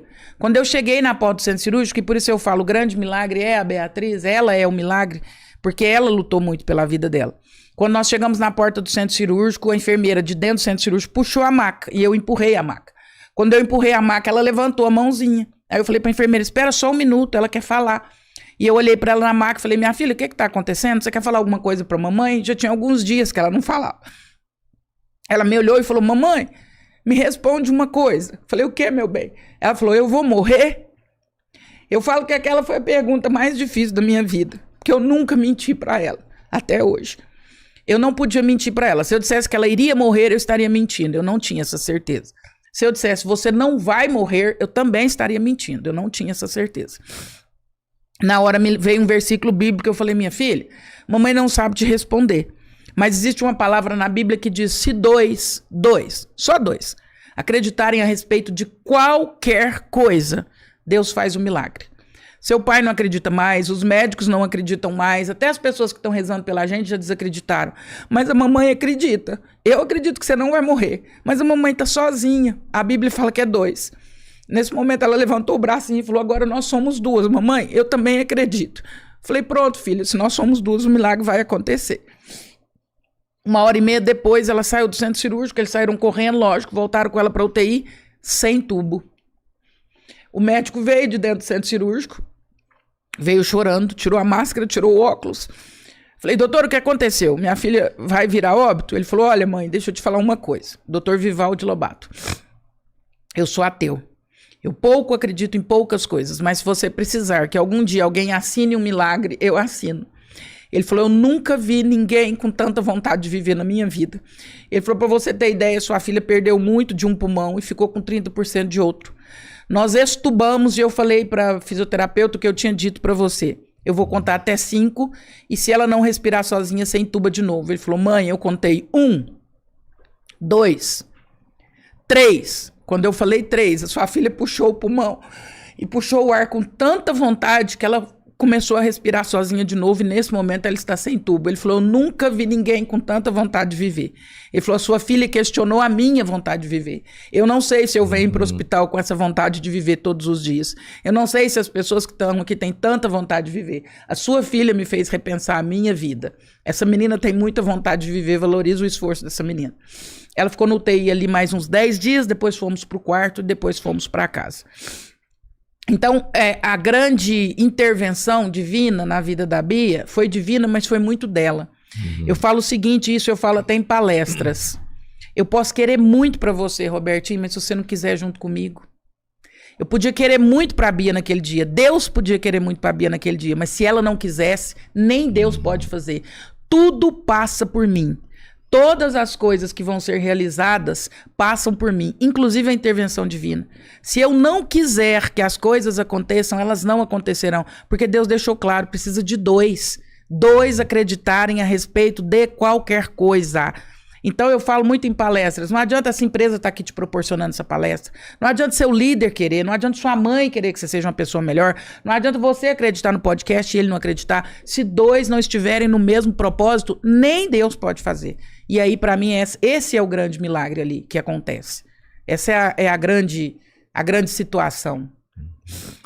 Eu fiquei sabendo. Caramba, por que o Robertinho faz isso, né? E aí é tão engraçado, né? Assim aqui, pô. Tem que pôr quando a gente aqui, volta no reptiliano e no límbico e no racional, né? Quando a Bia sai da UTI, ela saiu com dreno, depois tirou o dreno, mas foi pra casa absolutamente debilitada. Você imagina uma criança que ela dava 2 passos e parava, ficava cianótica, ficava roxa. E aí nós levamos ela no clube, só para ver o clube, porque tinha meses que ela estava internada, só para ver o clube. Quando ela chegou no clube, ela desceu do colo do pai dela, falou, eu quero ir na piscina. Ele falou, você não vai, você não pode. Mas eu quero. Você não pode, minha filha. Lá na UTI você era tão resiliente, tudo que te falava você obedecia. Agora você quer teimar comigo? Ela falou, papai, a Bia da UTI era a Bia que estava preparada para suportar a UTI. A Bia que está aqui hoje agora é uma Bia que tem vontade de viver. Eu vou obedecer, mas eu não sou aquela pessoa lá da UTI. Lá eu precisei ser daquele jeito. Ela é muito evoluída? Você considera isso uma evolução ou é uma criação? O Fábio fala, a Bia é afilhada do Fábio, né? Do padre Fábio. E o Fábio chama ela de minha filha. Ele fala assim, ela é minha filha demais. Quando a Bia nasceu, o Fábio falava muito pra mim, a Bia é uma alma velha. A Beatriz é engraçado demais. Ela tem coisas que parece que ela já viveu 1000 anos. Não tô aqui fazendo apologia à encarnação, reencarnação, não é sobre religião. A Beatriz tem uma mentalidade, um comportamento que não é contextualizado para a época dela. As vontades, os gostos. Esses dias o professor dela de escola fotografou o celular dela e postou no Instagram. Dá para acreditar que uma menina de 17 anos está ouvindo isso? Ela estava ouvindo Teodoro Sampaio.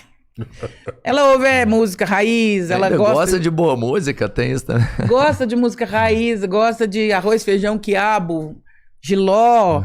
Ela parece uma velha de 80 anos, um corpo de 17. Eu conheço gente assim. Sabe que a minha filha, ela nasceu com síndrome de Hirschsprung. E aí ela não tinha... O ânus dela era fechado com o intestino, né? Teve que Ela não fazer. conseguia fazer cocô, né? E aí com 3 dias a minha sogra foi fazer o teste do pezinho com ela. E ela furou o pé da neném e ela não chorou. Aí minha sogra falou assim, tá estranho aí. Furou o pé e não chorou, vou levar no médico. E minha sogra é bitolada com tudo, né? Aí levou no médico, a hora que chegou lá no médico, ó, pode ligar pra mãe e vai pra UTI agora, né? Nossa! E aí a gente chegou lá e conversei com a médica, eu falei, pô, se não faz o teste do pezinho, se não traz ela hoje... Ela falou, não, pai, você não tá entendendo, não. Se não traz ela hoje, amanhã você não ia trazer sua filha viva, não. Que horror! Ela ia morrer em casa, né? E aí foi toda uma luta pra arrumar, fazer a cirurgia, tudo. Fez a cirurgia. E ela ficou um tempo na UTI, né? E eu lembro que, tipo, a UTI era em Uberlândia, né? Daqui até no hospital dá uns 40 quilômetros, mais ou menos. E a minha esposa, ela virava à noite e falava assim, eu preciso dar mamar pra minha filha. Aí nós pegava, entrava no carro e ia. Aí ela dava mamar, voltava pra casa. Mas a gente ficava assim, tipo, 5 vezes no dia, eu ia e voltava. Era minha esposa que falava, quero dar mamar pra minha filha. Ia lá, dava mamar e voltava. Nossa!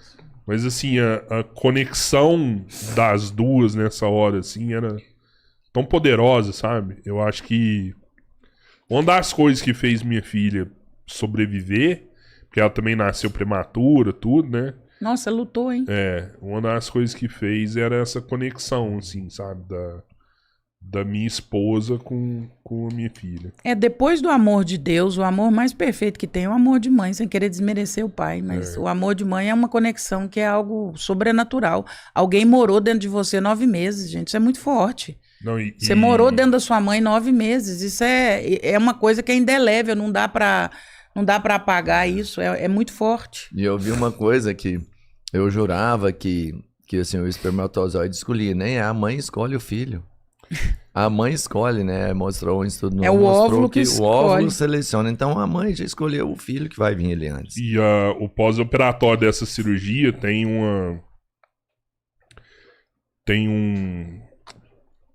Fugiu o nome, mas você tem que fazer uma correção do canal que foi construído ali, né?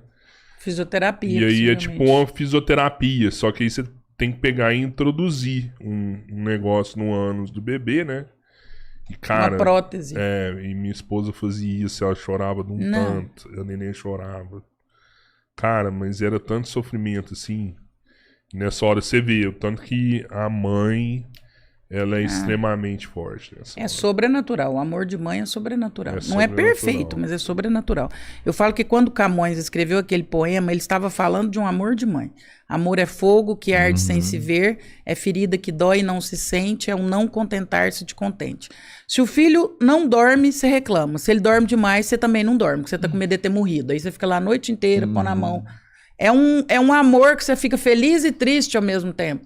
Você tá vendo, por exemplo, meu filho agora tá com 23 anos, tá formado, tá indo bem, tá crescendo na vida. Eu fico feliz, mas eu fico triste por saber que estou perdendo. Estou há meses e há dias de perdê-lo. Então, tô voando mais longe, né? Faz Então, parte da vida também, né? Faz parte da vida. O bom pai e a boa mãe é aquele que vai se tornando dispensável a cada dia. Pai e mãe bons, competentes. Você vai saber que você foi um pai competente quando a cada dia você vai ficando mais dispensável. Primeiro ele precisava de você para pôr comida na boca, agora você é dispensável para pôr comida na boca. Depois ele precisava de você para vestir roupa, agora você é dispensável para vestir roupa nele. Depois ele precisava de você para ir para a escola, agora ele vai sozinho. E aí ele vai a cada dia se distanciando e você vai se tornando dispensável. Competente, preparado como pai e como mãe. É verdade. Faz pro mundo. Pai e mãe é porto. O navio fica ali sendo construído no estaleiro, o tempo que é necessário. E aí o navio vai embora, mas o porto fica. E o navio pode voltar quando ele precisar, sempre. Mas o porto fica, o navio vai. Você tem um negócio engraçado, André, porque ao mesmo tempo que você é uma psicanalista, que você é uma doutora em neurociência, você também tem uma ligação muito forte com a religião. E isso acaba que buga a minha cabeça, assim, sabe? Pra mim, não sei. Pra mim, apesar que temos o padre Fábio também, que é psicanalista, né? Mas no meu ponto de vista, o psicanalista ele teria que ser mais... racional? Mais um homem, assim, sabe? Afastar mais Deus de algumas coisas pra analisar o homem mesmo, assim, o ser humano. Não levar tanto pelo lado da espiritualidade. E tanto você e o padre também conseguem fazer essa transição muito bem. A hora que precisa, coloca a igreja. A hora que precisa, coloca Deus. A hora que precisa, coloca uma Bíblia. O Jung, que é um dos maiores expoentes da psicanálise, fala assim: estude todos os conceitos, conheça todas as teorias, mas quando estiver com uma alma humana, seja apenas uma alma humana. Há 2 semanas atrás, eu tinha uma paciente em crise de pânico. Ela começou uma crise durante o atendimento. Quem já teve crise de pânico sabe que é uma das piores coisas do mundo, a sensação de morte iminente. Seu coração parece que vai sair do peito, sua respiração falta. Eu tentei acalmá-la, no meu consultório eu tenho uma TV assim, eu pus uma música de meditação, tentei acalmá-la, fui conversando, eu trouxe água, eu trouxe café, nada fez ela sair da crise. Eu fui para trás da cadeira dela e abracei ela e contive ela, e fiquei abraçada com ela, fazendo uma contenção física, segurando ela e abraçando para que ela entendesse que eu estava ali. E aí ela saiu da crise de pânico. Talvez os meus colegas e os haters vão dizer que eu fui absolutamente antiética. Eu estou a serviço da alma humana. Eu estou a serviço do ser humano. Se eu não puder contribuir, eu não quero estar aqui. Seja como psicanalista, como palestrante, como qualquer coisa. Eu acho que as teorias, elas são maravilhosas quando elas estão a serviço, mas a gente precisa ser gente. Eu acho que falta muito isso, falta humanização. Se as pessoas humanizarem mais todos os aspectos da vida, da profissão, as coisas ficam mais bonitas de serem conduzidas. Eu não sei se eu contei isso no episódio anterior aqui. Quando eu tive Covid, eu fiquei 28 dias na UTI, né? E no 14º dia entrou uma enfermeira no meu quarto, uma senhora. Você imagina eu com esse currículo todo, que não me envaidece, deitado numa cama, pronada. Todo o xixi que eu fazia escorria pro meu corpo inteiro, porque eu não deixava colocar fralda. Porque se colocasse fralda em mim, eu desaturava. Então, eu não deixava mexer em mim. Então, as enfermeiras entravam, davam um banho de leite com um paninho e saía. Essa senhora entrou, olha o que é a humanização, quando você fala que a sua cabeça buga, né? É a ciência andando junto com o coração. Essa senhora entrou e falou assim: minha filha, você tá com o cabelo todo pregado, você tá muito suada, deixa eu te dar um banho de verdade, para com esse negócio de banho de leite. Meu esposo falou assim: ela está com o cabelo assim, senhora, mas não é de suor, é porque ela faz xixi e não deixa eu trocar a fralda. Se trocar a fralda, ela desatura, então ela prefere ficar quietinha. Isso aí no cabelo dela e no corpo inteiro é urina. Eu estou falando dessa Andréia aqui, com esse currículo, há 2 anos atrás. A gente não vale nada. A gente não vale os nossos papéis. A gente vale o ser humano que a gente é. Quando a gente está deitado em cima de uma cama, a gente é tudo igual. Ela falou: minha filha, então deixa eu fazer um negócio. Eu tenho idade para ser sua mãe, me respeita, deixa eu te dar um banho. Eu balancei com a cabeça que eu não queria. Ela falou: minha filha, o fio do catéter, do respirador é longo. Eu vou te levar no colo. E eu sento na cadeira e te dou banho no meu colo. Pois ela me pegou no colo, porque eu estava muito magra de Covid, me carregou até o banheiro, sentou no banquinho, ligou o chuveiro e me deu banho comigo no colo. Foi o melhor banho que eu tomei na minha vida. Aquela senhora fez a mesma coisa que eu faço no consultório todos os dias. Ela tinha todos os conhecimentos de enfermagem, mas naquele momento ela agiu como uma mãe que cuidava de uma filha compadecendo em cima de uma cama. Eu acho que é isso, é sobre isso. Se for só a Andréia, neurocientista e psicanalista, eu não quero estar aqui. Essa é muito fria, essa não é tão legal. O que dá o amálgama, o que dá a cola a essa Andréia Vermont que é hoje, é todo esse sentimento e esse coração de tudo que eu aprendi durante esse tempo. Senão não vale a pena. Eu fico igual a todo mundo, fica muito frio. E aí, pessoas que sabem muito mais que eu, tá lotado aí no mundo. Caramba, velho, tem gente que é muito foda, né? Você vê um enfermeiro fazer uma parada dessa. Você acredita? É surreal, assim, né? Você acredita? Isso é um tapa na cara. É um tapa na cara da humanidade, assim, sabe? A gente tão Rodrigão, afastado ela das saiu pessoas. do meu quarto toda molhada dos pés à cabeça. Ela me deu banho comigo no colo. Eu falo isso às vezes para as pessoas, a gente tem que ir além da gente mesmo. Tem funcionário que fala assim, eu não vou fazer isso não sou pago para isso. Aquela senhora não era paga para aquilo, ela podia ter entrado no quarto, molhado uma compressa, passado no meu corpo, e só. Porque era para aquilo que ela estava sendo paga. Mas ela quis ir além daquilo que ela estava sendo paga. Ali não era uma enfermeira, era uma mãe que imaginava que se a filha dela estivesse ali, era aquele tipo de tratamento que ela gostaria de receber. Quando eu estou no meu consultório, eu imagino, se fosse o meu filho aqui, usuário de drogas, como eu gostaria que ele estivesse sendo recebido. Se fosse eu aqui tendo uma crise de pânico, o que eu gostaria de receber agora? Fosse eu aqui traindo meu marido, como eu gostaria de ser acolhida, ouvida, não julgada. Eu penso assim o tempo todo. Tem algum tipo de paciente que você recusa hoje? Nossa, você... Que eu recuso. Você Lendo fala, hoje, não vou mandar. Não. Todos você aceita. Se eu tiver agenda. Quando eu estava no convento, eu tive uma experiência tão importante, talvez isso moldou o meu ser consultório. Tinha um frei no convento, chamava Frei Douglas. Ele atendia bem no alto, era em Petrópolis, e a cadeira dele, o lugar dele atender lá o quiosque, era mais no alto, assim, era um terreno de morro. As pessoas vinham, entravam, abriam o portão e eu, freirinha, limpando, varrendo e observando. As pessoas chegavam pesadas, entristecidas. Iam lá, conversava com o Frei Douglas lá 1 hora, ele só balançava a cabeça, pouco falava. Eu sentia que as pessoas saíam de outro jeito, linguagem corporal era outra, eu via que as pessoas saíam melhores. Um dia eu fui perguntar pra ele, falei, Douglas, o que você faz? Cara, as pessoas entram de um jeito e saem de outras. Ele falou assim, André, quando aquele portão se abre, eu começo uma oração. E eu começo a rezar assim, Jesus, que aquele caminhante cansado encontre em mim apenas uma poltrona confortável onde ele possa descansar a sua alma adoecida. É só o que eu faço. Então, quando a porta do meu consultório se abre, eu acho que eu faço essa mesma oração. As pessoas estão muito cansadas da vida, cansadas dos relacionamentos, cansadas das lutas. Eu brinco que tem uma música do Cazuza que fala, vivendo da caridade de quem me detesta. Quem vai para o consultório de psicólogo, de psicanalista, não está ali feliz. Você está ali porque você precisa de ajuda. Ninguém vai num médico feliz. Eu vivo da caridade de quem me detesta. Quem está ali detestaria estar ali. O mínimo que eu posso fazer é deixar com que essa pessoa descanse. Eu falo isso o tempo todo para meus pacientes. Eu não estou aqui te julgando. Eu não estou aqui te julgando. A sua fala aqui é livre. Você pode falar o que você quiser. Eu não estou aqui para te julgar. E só isso eu acho que descansa. Você poder contar o seu pior defeito, a sua pior questão, e alguém não te julgar. Tem uma música que diz, eu amarei ao meu Deus fiel, que me compreendeu sem nenhuma explicação. Imagina, eu adorarei ao meu Deus fiel, que me compreendeu sem nenhuma explicação. Você já pensou você chegar diante de Deus e falar, Deus, eu matei alguém, eu fiz isso. Deus fala assim, tô te pedindo satisfação. Eu te amo. Eu quero saber de você daqui para frente. Não quero te perguntar por que você fez isso.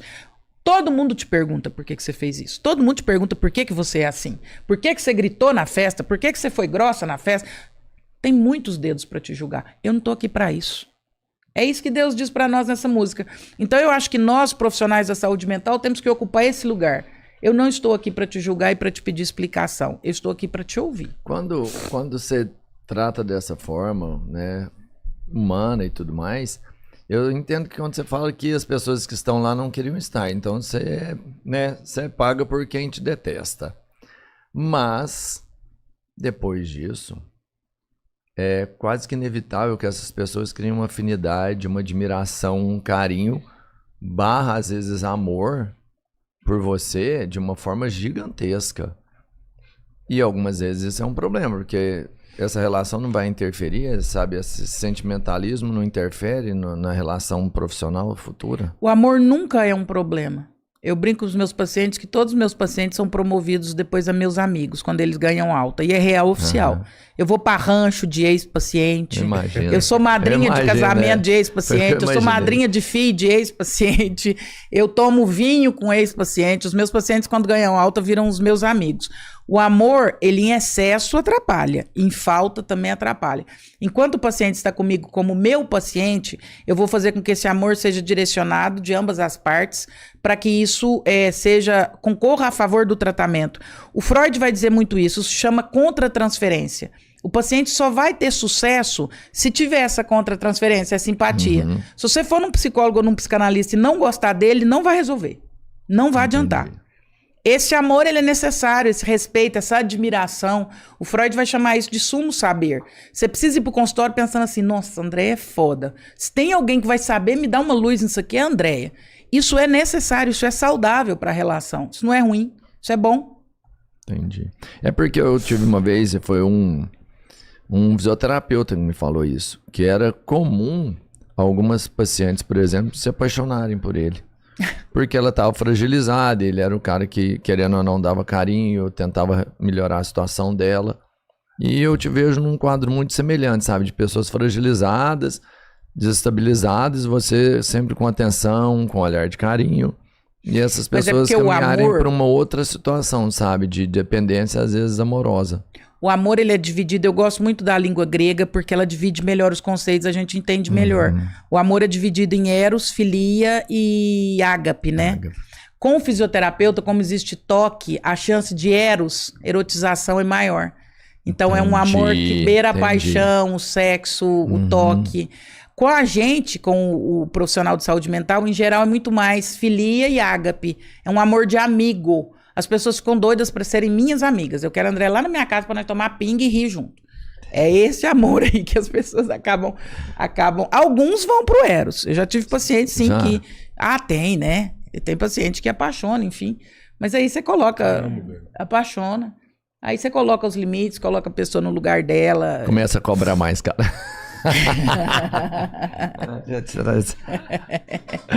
Bom, e às vezes é estranho, né? Você tá tratando uma pessoa e ela fala, tô gostando de você. E aí, quando eu gostar de você no sentido de te quero como minha mulher, aí a relação terapêutica encerra. Aí eu preciso encerrar e encaminhar para outro profissional. Porque aí é eros, né? Não dá pra continuar. Não dá pra colocar ele no seu lugar ali. Uma vez aconteceu uma situação muito pitoresca, pai de um paciente, eu estava atendendo um menino, o menino tinha convulsões e o pai do paciente foi para que eu pudesse dar um retorno pro pai. E conversando, não sei o que, eu cruzei a perna. Ele falou, se você der outra cruzada de perna dessa, eu não vou suportar ficar aqui dentro desse consultório. Caramba! Aí eu agi com cara de paisagem, fingi que eu não tinha ouvido, né, a colocação. E nas próximas sessões de retorno, sempre com a mãe junto. Nunca mais com o pai só. Você falou pra levar. Quando é criança, como que você faz o feedback? O pai tem que trabalhar junto, a mãe faz parte do procedimento? Excelente pergunta, Robertinho. Criança é sintoma. Criança nunca é doença. As pessoas perguntam, você atende criança? Atendo. Gosta? Não gosto. Por quê? Porque o problema nunca é a criança. O problema, em geral, é o círculo familiar. E aí você tem que intervir na família, você tem que corrigir a família, você tem que ajudar na formatação da família. E aí os adultos resistem. Eles levam para você uma criança problemática e eles querem que você resolva o problema da criança. Que são eles. Eu tô te pagando para isso. E o resto aqui, perdão da palavra, se foda. A criança é sempre sintoma. A criança nunca é a doença. Eu nunca atendi uma criança em que ela fosse a doença. Em 15 anos de consultório. A criança é o sintoma. Tem que tratar o círculo familiar junto. Se não tratar, não vai resolver. Então, se o seu filho é rebelde, começa a se perguntar, o que está acontecendo aqui em casa? Você já pegou criança, filho de narcisista? Já peguei criança, filho de narcisista. E você viu ali a mãe ou o pai são narcisistas? E aí, não tem solução, né? Mas é um assassinato emocional que o narcisista vai fazer na sua prole, né? Porque como o narcisista é muito voltado para ele mesmo, ele vai sujeitar os filhos dele a coisas que são demandas horrorosas, que chegam em consultório. Filho de mãe narcisista e de pai narcisista tem um buraco emocional gigantesco. Devido a tudo que ele vai viver ali. Porque o narcisista, ele tá preocupado com ele, né? E ele vai fazer o que for preciso para que as demandas dele sejam atendidas. Então... Mas o que faz com uma criança dessa, né? Eu atendi uma filha de um pai narcisista, também de outro... Menor de idade. Menor de idade. Que houve uma discussão, houve um boato sobre a virgindade dela, e era uma conversa fiada, não tinha nada, a menina tinha 14 anos, não tinha acontecido nada. Eu, como terapeuta dela, afirmei que não tinha acontecido nada, e realmente não tinha acontecido nada mesmo. Ela tava com o namoradinho, coisa que todo mundo faz. Vai pra uma festa, depois vai ali pra trás do muro, dar uns amassos mais ajeitados, mas era só isso, não tinha ocorrido nada. Ele pediu que eu falasse, que eu conversasse, que eu desse o retorno. Eu falei pra ele, não aconteceu nada, a história foi essa, e essa história se encerra aqui. Ela está sendo muito machucada por isso. Pois ele saiu do meu consultório, levou ela num ginecologista e obrigou ela a fazer um exame para que o ginecologista comprovasse que ela tivesse o ímen intacto e que o ginecologista desse o relatório para que ele mostrasse para as pessoas, para que ele não ficasse mal socialmente. A preocupação dele não era ela, era ele. Era ele. Era como ele estava sendo visto. Que ele podia carregar esse diagnóstico e dizer, tá vendo? Minha filha é isso, tá vendo? Não aconteceu nada, tá vendo? É boato. Mas não era preocupação com ela. Ela teve um atropelo emocional dessa situação. Esse é um trauma ruim. Ela ficou... É uma lembrança que ela carrega pela vida e que toda vez que ela traz essa narrativa, ela chora. Eu te perguntei isso pelo seguinte. Eu tive um amigo que ele tinha uma mãe narcisista. E ele tentou tirar a vida dele várias vezes. Até que o dia ele realmente conseguiu. Com 20 e poucos anos, ele realmente conseguiu. E hoje, com o conhecimento que a gente adquiriu no podcast, se eu pegar e analisar o núcleo familiar da casa dele, você consegue diagnosticar facilmente. Tipo, ó, a mãe era uma narcisista. O pai morreu. Ele era o filho de ouro, esse cara que tirou a vida. Tinha uma irmã que não era nada, ela era invisível dentro de casa. E tinha um outro irmão mais velho que era o culpado de tudo. O bode. Então, assim, era um núcleo familiar ali totalmente tóxico por conta de uma mãe narcisista. Hoje, se eu tivesse conhecimento, se eu fosse, sei lá, o terapeuta desse cara, eu ia dar um jeito de tirar ele da família. Você tem que tirar ele da família. Não tem como você resolver isso aí.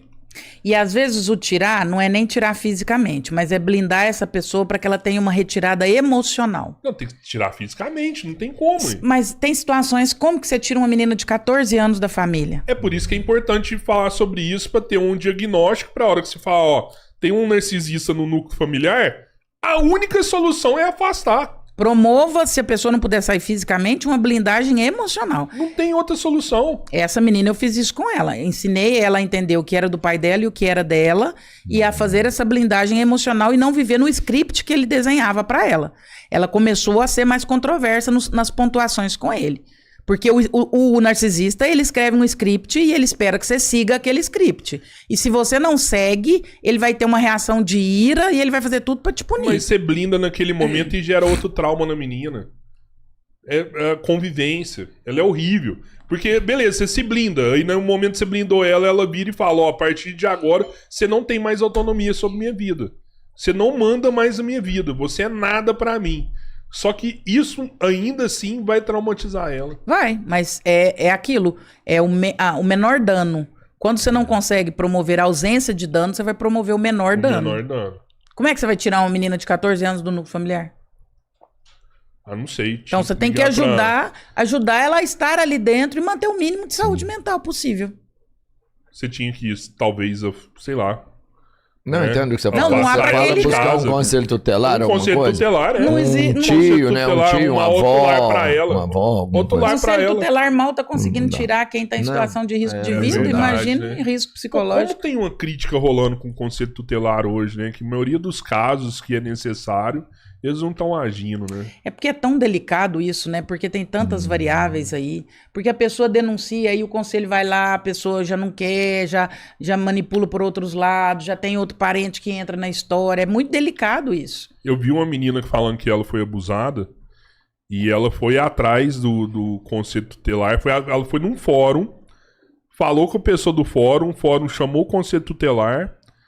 Não, beleza, a gente ouviu, devolve ela pra casa agora, a gente vai averiguar.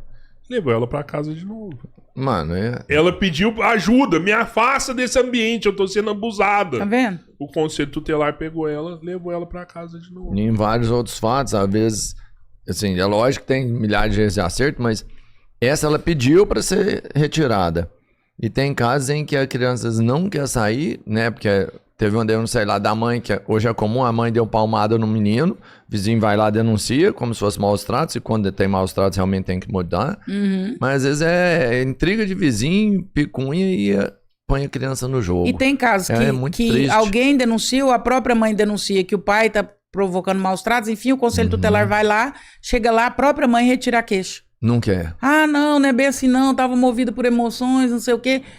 É igualzinho Maria da Penha também. Tem N situações da mulher que denuncia. Eu atendi um pessoal da Delegacia de Mulheres. A mulher denunciou uma vez um agente lá, tava mal pra caramba, deprimida, porque uma mulher que denunciou depois foi assassinada e degolada.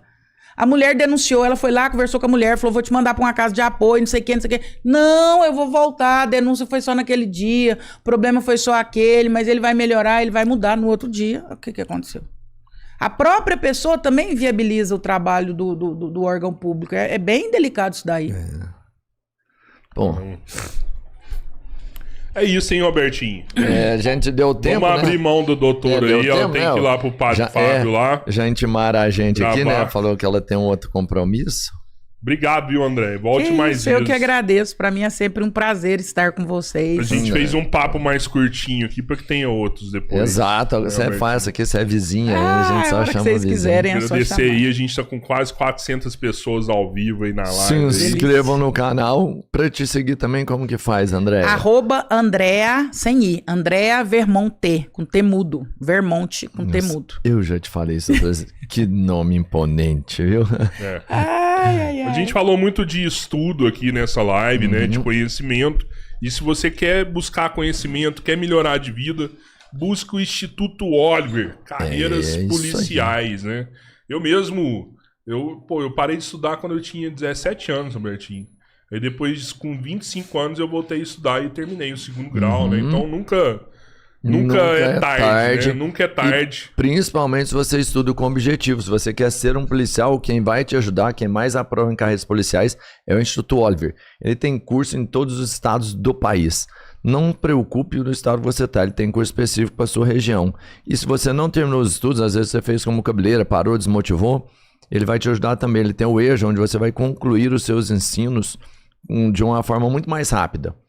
Aproximadamente 3 meses você termina os seus estudos e pode sim, né, se preparar para ser um policial. O pessoal tá perguntando aqui já, o pessoal tá achando que acabou mais cedo. Bom, então, não, vamos seguir então. André. Porque a André tem que encontrar com o padre Fábio. O padre Fábio falou, 19 horas tem que estar aqui. Não, salários não, então vamos segurar ela aí. Depois o padre fala lá, não, o povo pediu, a gente atendeu aí. Você conhece carro por assinatura, Andréia? Conheço, já ouvi falar. Eu tenho um carro por assinatura, né? É bom, meu carro... me conta. É bom pra caramba. Meu carro fundiu esses dias. Eu fui levar um convidado em Uberlândia. Aí meu carro... Na verdade, ele não fundiu. Ele pegou fogo no motor. Fundiu? Né? Fundiu, né? Deu perca total no carro. Aí eu peguei o dinheiro do seguro, ia comprar outra. E eu conheci o Mohamed Negócios aqui, né? E o Mohamed tem carros por assinatura. E eu passei a assinar um carro, peguei lá, tô sempre andando num carro novinho, não preciso mais pagar IPVA de carro, não preciso mais gastar com seguro de carro, nem nada. Só. Nem lavar. Vou lá e troco o carro lá, pego outro carro limpinho. Porque também tem lava-jato lá. Nossa, bom demais. Mohamed Negócios. Existe inveja do bem? Porque, cara, sério, eu tô numa invejinha desse cara. Existe inveja gospel. Eu chego aqui, o carro tá alinhadinho, limpinho, pronto pra andar. Isso é bom demais, cara. Pô, é isso. Obrigado, galera. Amanhã a gente tá aqui André, com Gustavo Caetano e Ronaldo Lemos. Às 14 horas. Vai ser um papo legal. A gente vai falar com um dos maiores do LinkedIn. E a gente vai estar falando com o cara do Expresso Futuro, que é o cara que mais entende tecnologia. Vamos fazer uma live tecnológica, mano. Vamos falar, eu quero saber se a IA tá me dominando. Valeu, galera. Até amanhã. Valeu, flui. Tchau, gente. Obrigado.